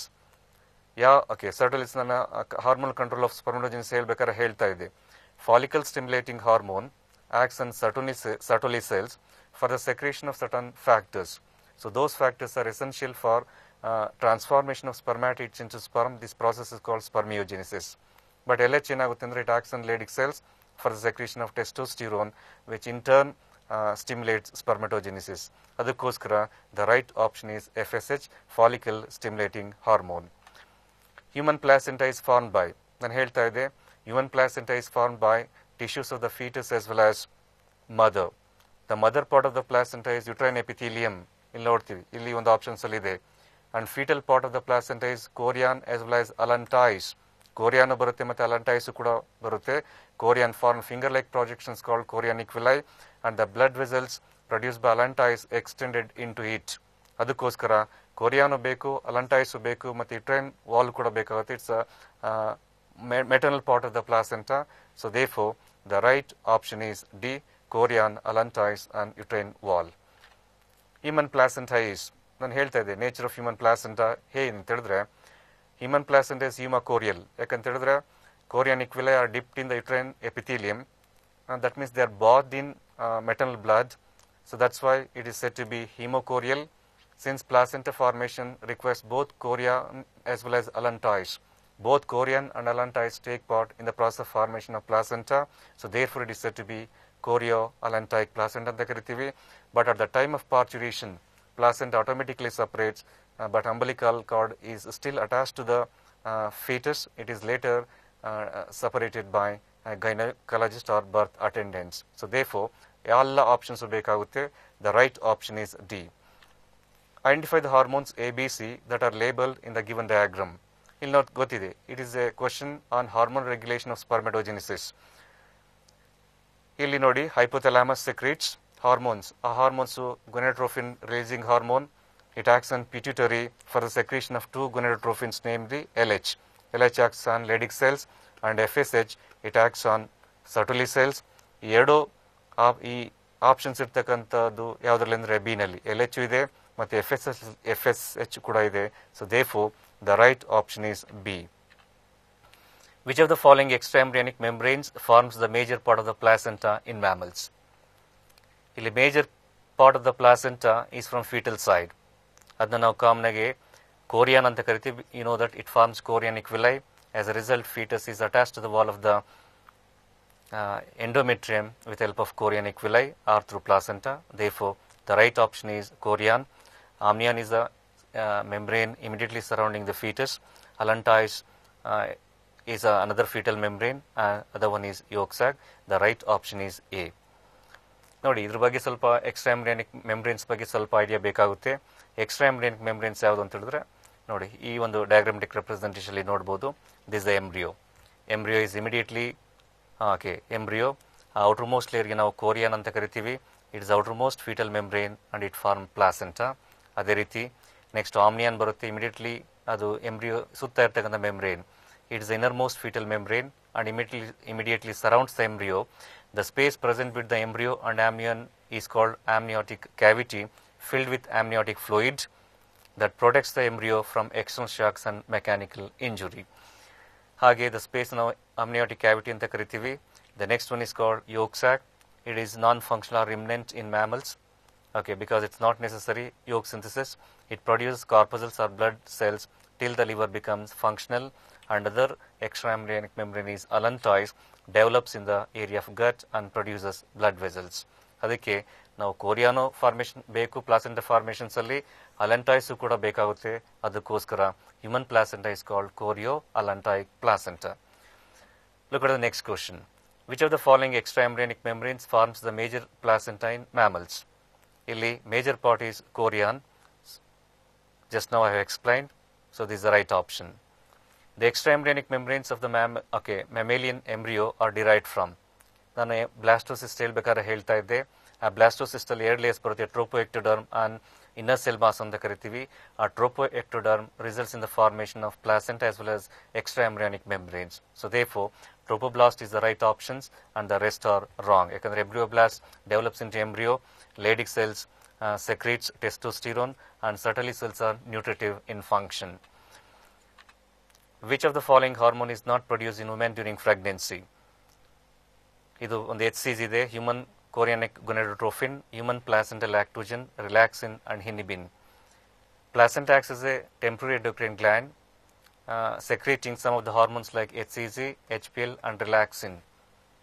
But inhibin is secreted by Sertoli cells, so therefore the right option is D. It is not secreted by placenta. Match the hormones given in column 1 with their functions given in column 2. Choose the answer from the options given below. ಇಲ್ಲಿ ಒಂದು side hormones ಕೊಟ್ಟಿದ್ದಾರೆ, other side functions ಕೊಟ್ಟಿದ್ದಾರೆ. ನೀವು ಈಸಿಯಾಗಿ predict ಮಾಡ್ಬೋದು. LH is a hormone induces ovulation in females. ಹಾಗಾದರೆ LHಗೆ option ಯಾವುದು? S ಬರುತ್ತೆ ಇಲ್ಲಿ. Next FSH, it is meant for follicular maturation. ಹಾಗಾದರೆ ಎಫ್ಗೆ ಆಪ್ಷನ್ ಯಾವುದು ಅಂತ ಹೇಳಿದ್ರೆ ಆರ್ ಅಂತ ಕರಿತೀವಿ. Progesterone, it's a pregnancy hormone. So therefore ಇದಕ್ಕೆ ಕ್ಯೂ ಬರಬೇಕಾಗುತ್ತೆ. Next oxytocin, it's a birth hormone since it helps in parturition.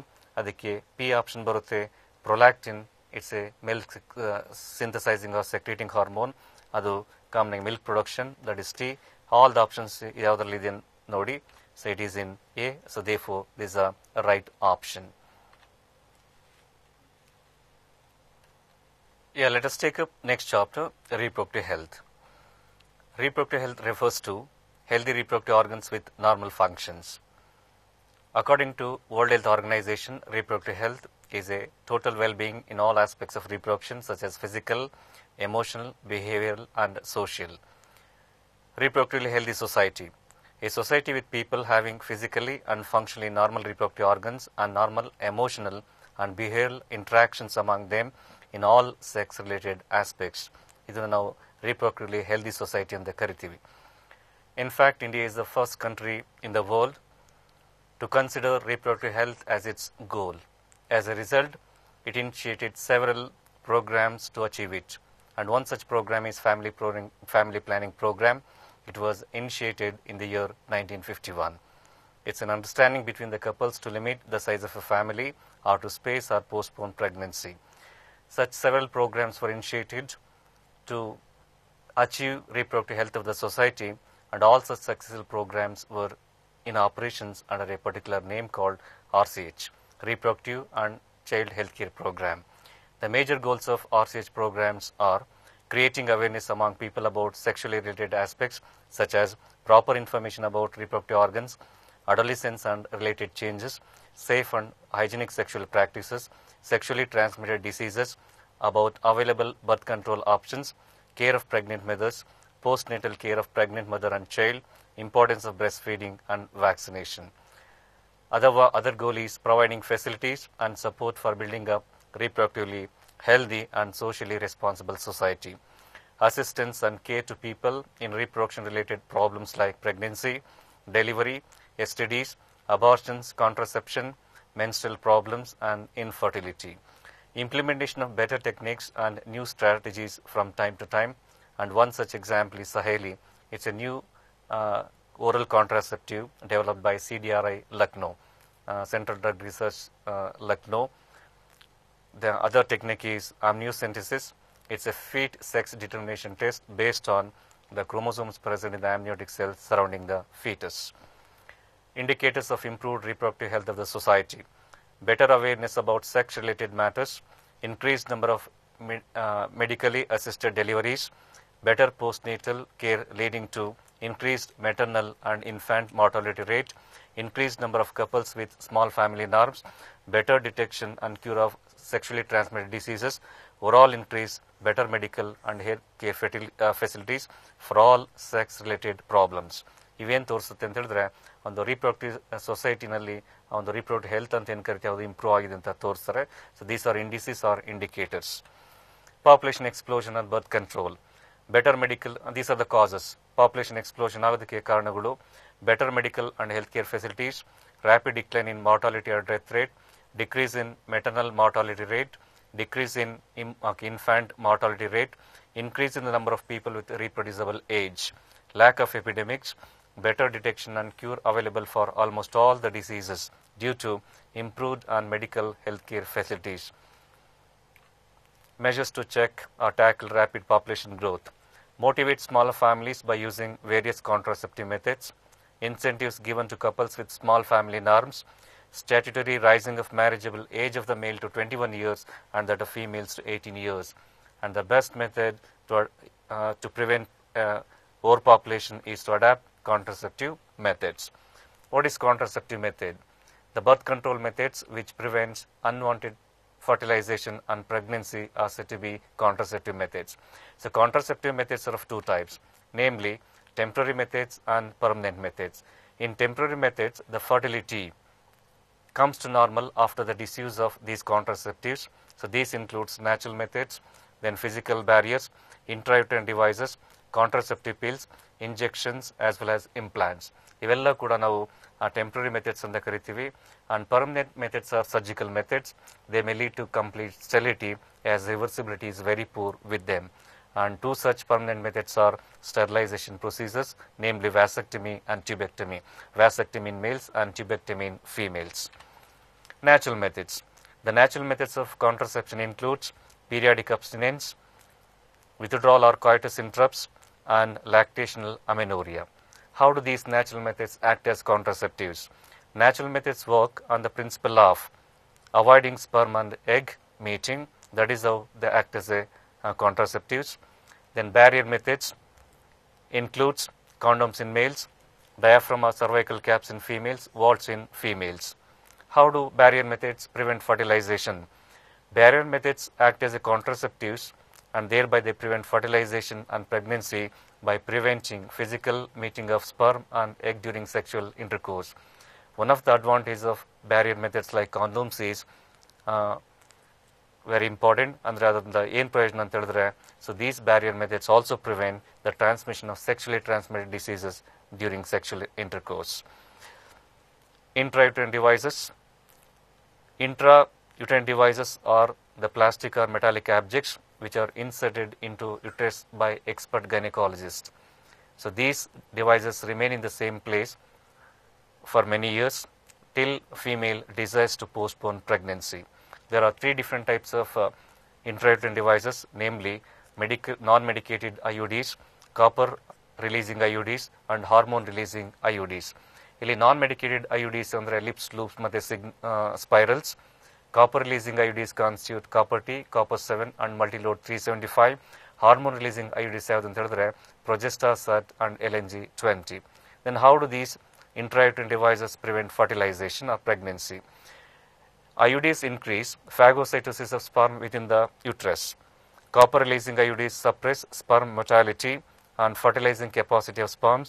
The hormone releasing IUDs prevent implantation of embryo and make cervix hostile to sperm. This is how they prevent fertilization or pregnancy. Oral pills. The contraceptive pills that are taken orally in the form of tablets are called oral pills. So they contain synthetic hormones like estrogens and progesterones. There are two types of pills, oral pills, namely mini pills and combined pills. Mini pill contains only progesterone, whereas combined pill contains both estrogen and progesterone. So these oral pills have to be taken orally continuously for about 21 days, preferably starting from 5th day. After a gap of 7 days, they should be repeated in the same manner till female desires to postpone pregnancy. Combined pill examples ಯಾವುದು ಅಂತ ಹೇಳಿದ್ರೆ ಇಲ್ಲಿ ಕೊಟ್ಟಿದ್ದಾರೆ Mala D ಅಂತ ಹೇಳ್ಬಿಟ್ಟು ಮತ್ತೆ Mala N.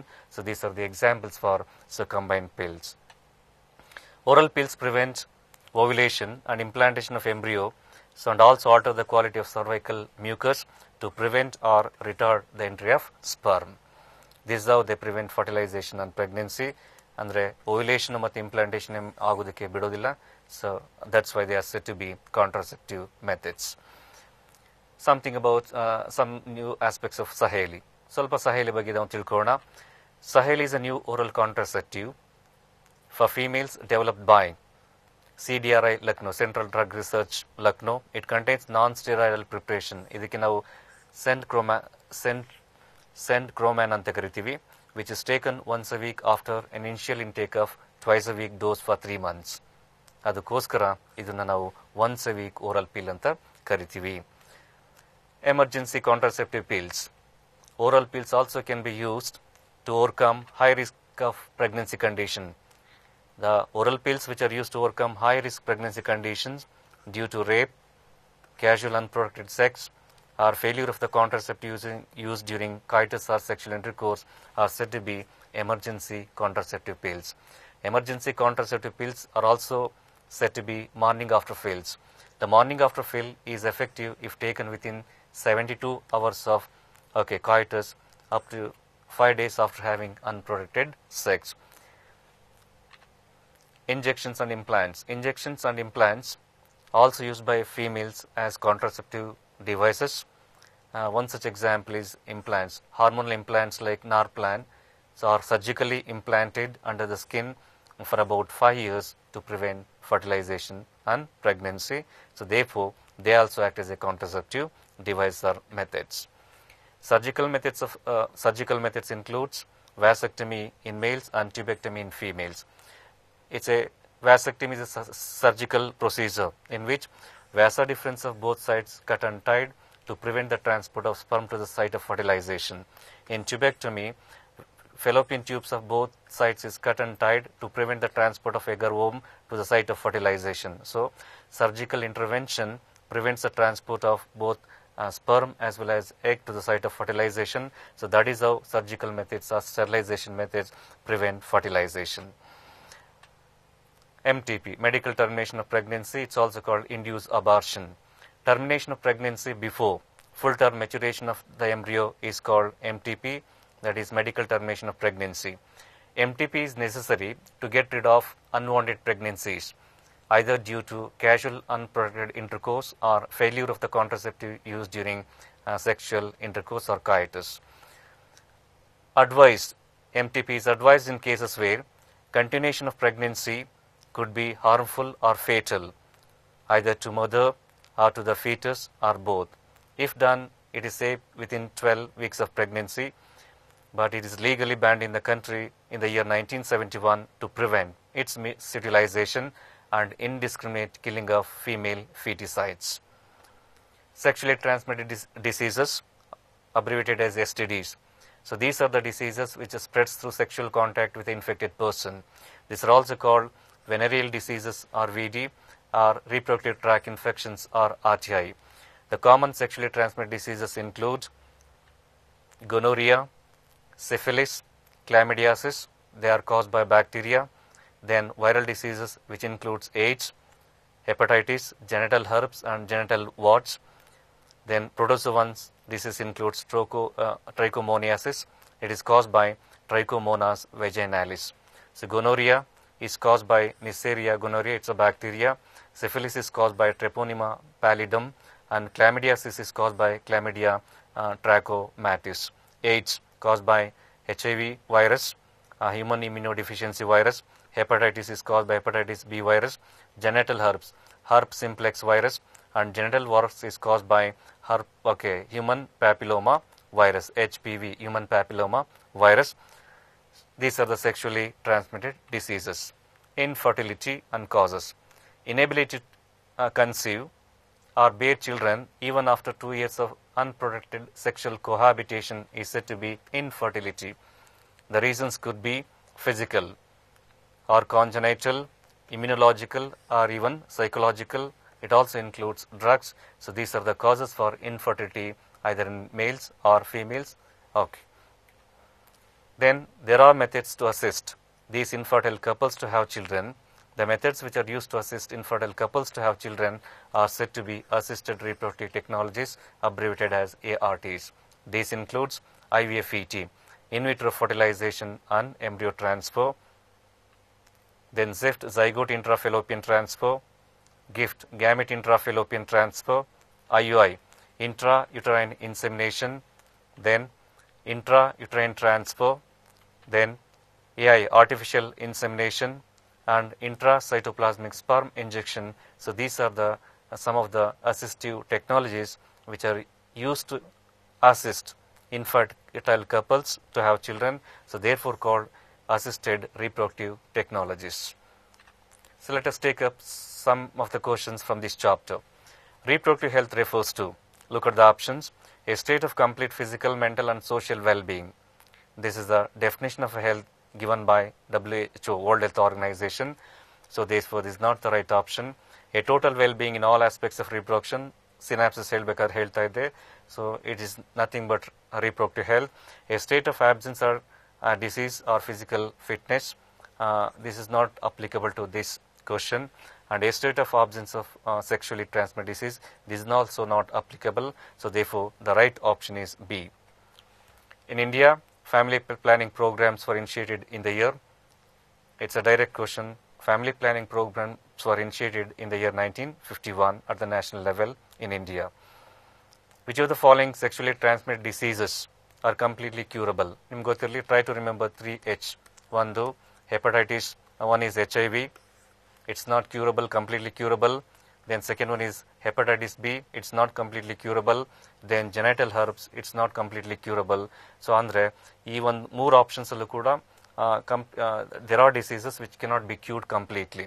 So hagadre question ಏನು ಹೇಳುತ್ತೆ, which of the following sexually transmitted diseases are completely curable? Hagadre, so this is the right option: gonorrhea, syphilis, genital warts, chlamydiasis and trichomoniasis. These are the diseases which are completely curable. This is the right option. Therefore, A is the right option. Read the following statements about contraceptives and choose the incorrect option. Contraceptives are regular requirements for maintenance of reproductive health. Of course, they are not regular requirements. So, therefore, this is the wrong option with respect to contraceptives. They are practiced against natural reproductive events, right? Then they have significant role in checking uncontrolled growth of human population. This is also right. Possible ill effects should not be totally ignored. This is also right. Hagadre ಇಲ್ಲಿ ಯಾವುದು applicable ಆಗಂದ್ರೆ A, contraceptives are not actually regular requirements for maintenance of reproductive health. So therefore, this is the right option. Pick out the odd one out. LNG, it's a hormonal IUD. Waltz, it's a barrier method for female. Saheli, it's a oral pill for female. But vasectomy is for male. Andre it's a sterilization procedure in male. So ಮೂರು ಕೂಡ ಯಾವ್ದಕ್ಕೆ ಬರುತ್ತೆ ಅಂದ್ರೆ 3 belongs to female. And these are the contraceptive methods in females, but this is in case of male. So therefore, the right option is D. Look at the next question. Which of the following is not IUD, intrauterine device? Even the questions are ಯಾವುದು IUD ಅಲ್ಲ ಅಂತ. LNG20, it's a hormonal IUD. Okay. Then copper 7, it's a copper releasing IUD. Even multilode 375 is also copper releasing IUD, but Saheli is a new oral contraceptive pill developed by CDRI Lucknow. So which of the following is not a IUD antaga? So D is the right option. So find the incorrect statement about Saheli. It's a oral contraceptive pill developed by CDRI Lucknow. This is the right option, the right statement.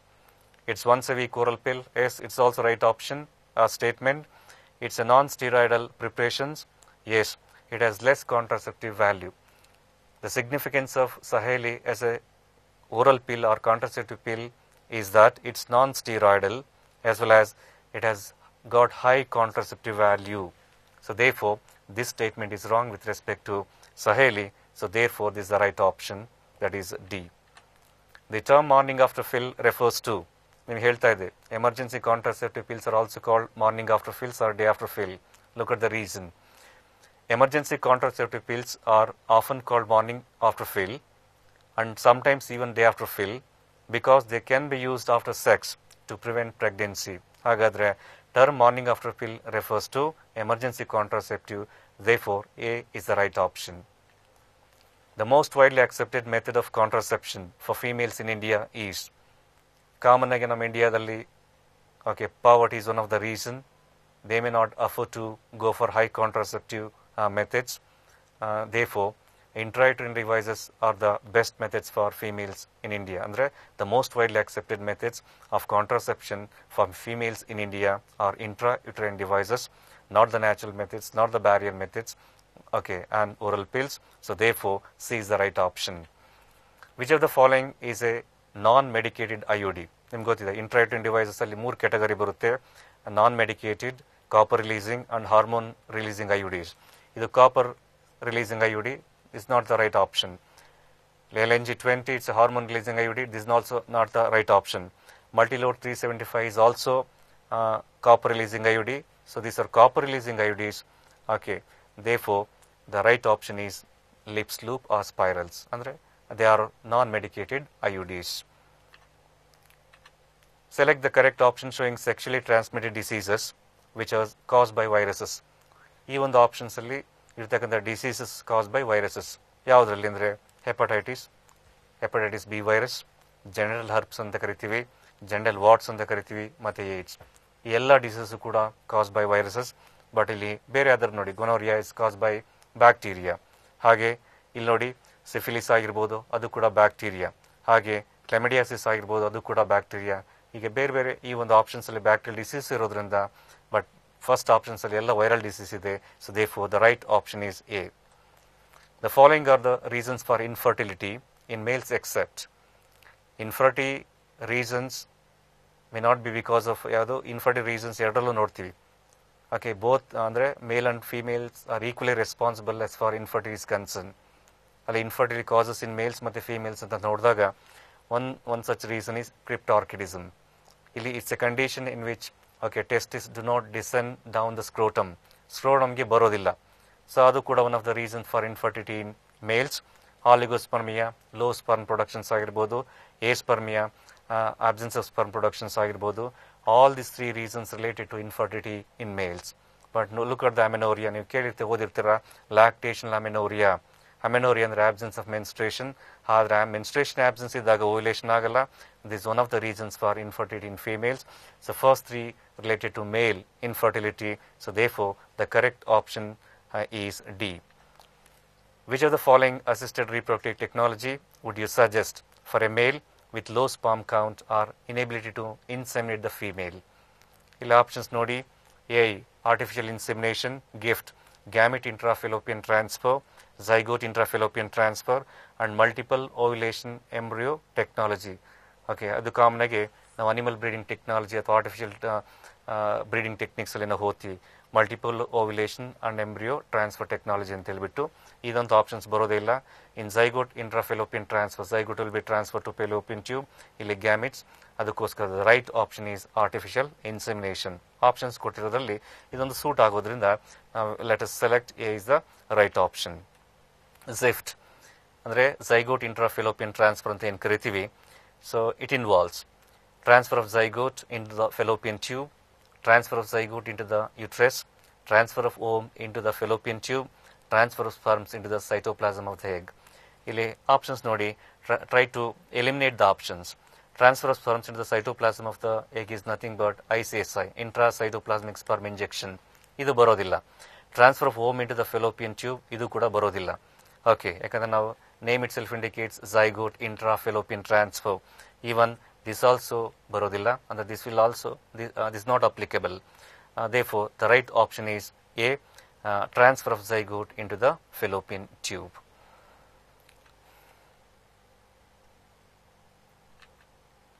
Pick out the odd one out. ಇದರಲ್ಲಿ ಯಾವುದು ಈ ಒಂದು ಗ್ರೂಪ್ಗೆ ಬರೋದಿಲ್ಲ ಅಂತ. ಅಲ್ಲಿ first option periodic ಅಬ್ಸ್ಟಿನೆನ್ಸ್ ಅಂತ ಇದೆ, ಡಯಾಫ್ರಮ್ಸ್ ಅಂತ ಇದೆ ಸೆಕೆಂಡ್ ಆಪ್ಷನ್, ಮಲ್ಟಿಲೋಡ್ 375 ಅಂತ ಇದೆ, ಲಾಸ್ಟ್ಲಿ ಟ್ಯೂಬೆಕ್ಟಮಿ ಅಂತ ಇದೆ. Periodic abstinence, it's a natural contraception. Diaphragms, these are barrier methods. Multiload 375, these are IUDs. ಈ ಮೂರು ಕೂಡ they come under temporary methods. ಹೌದಾ? ಹಾಗಾದರೆ tubectomy, it's a sterilization procedure in females where fallopian tube is removed. So ಮೂರು ಕೂಡ natural methods ಆಗಿರ್ತವೆ, temporary methods ಆಗಿರ್ತವೆ. ಇದು ಮಾತ್ರ permanent method. It may lead to complete sterility because of a poor reversibility. So therefore the right option is D. Dear students, let's have a quick glance on the nature of our pattern of NEET and CET examination. NEET, National Eligibility cum Entrance Test. The entrance test shall consist of one paper containing 180 objective type of questions in different languages, having 4 options with single correct answer. From physics, chemistry and biology. Biology includes both botany and zoology, to be answered on the specially designed machine gradable sheet using ballpoint provided at the center only. So distribution of questions. Duration of the examination is 3 hours. Type of questions are MCQ, multiple choice questions. Number of questions would be 180 and each question is a 4 marks value. Physics carries 45 questions for 180 marks. Chemistry carries 45 questions for 180 marks. Biology carries 90 marks, 50% of the questions in the NEET question paper. 45 from botany and 45 from zoology, total 90 questions carrying 360 marks. Physics 180 marks, chemistry 180 marks, biology 360 marks, and total marks would be 720. Scheme of valuation. 4 marks will be awarded for every correct answer. 1 mark will be deducted for every incorrect answer from the total score, and no mark will be awarded for unmarked answer. KSET, Karnataka Common Entrance Test, KSET. It is conducted for selecting students for engineering, pharma and farm sciences or agricultural sciences.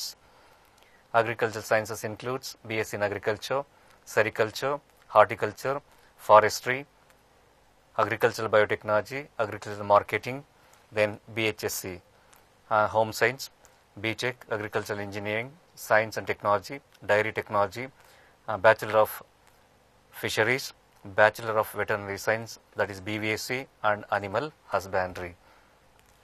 Question paper pattern in biology. ಇಲ್ಲಿ 4 question paper ಇರುತ್ತೆ ನಮ್ಮ ಸಿಟಿನಲ್ಲಿ, ಕರ್ನಾಟಕ ಅಥವಾ KSET ಅಲ್ಲಿ. ಒಂದು physics ಇರುತ್ತೆ, chemistry paper ಇರುತ್ತೆ, maths paper ಇರುತ್ತೆ, ಹಾಗೆ ಬಯಾಲಜಿ ಪೇಪರ್ ಇರುತ್ತೆ. ಈಗ ನಾನು ಹೇಳ್ತಾ ಇರೋದು ಓನ್ಲಿ ಬಯಾಲಜಿ ಪೇಪರಲ್ಲಿ. Question paper pattern in biology. Duration is 80 minutes. Type of questions MCQ. Number of questions ಎಷ್ಟಿರ್ಬೋದು ಅಂದರೆ 60. Approximately 15 questions from first PU syllabus and major 45 questions from second PU syllabus. Each question is of 1 mark and maximum marks 60. Key tips for entrance examination. Go through the nook and corner of the textbooks prescribed by the CBSE and NCERT. ಇಲ್ಲಿ first year ಮತ್ತು second year ಕೂಡ ನೀವು ನೋಡ್ಕೋಬೇಕಾಗುತ್ತೆ. First PUC and second PU syllabus should be given equal attention. Practice exemplar problems. Practice previous year NEET and KSET papers. Refer good reference books. Discuss with your teachers and clarify all subject related doubts well in advance. Seek guidance from your teachers, parents and friends. Dear students, that's all for the session. I hope you have benefited out of this program, Gnanataranga. I thank PU department for having organized such a wonderful program for the benefit of students.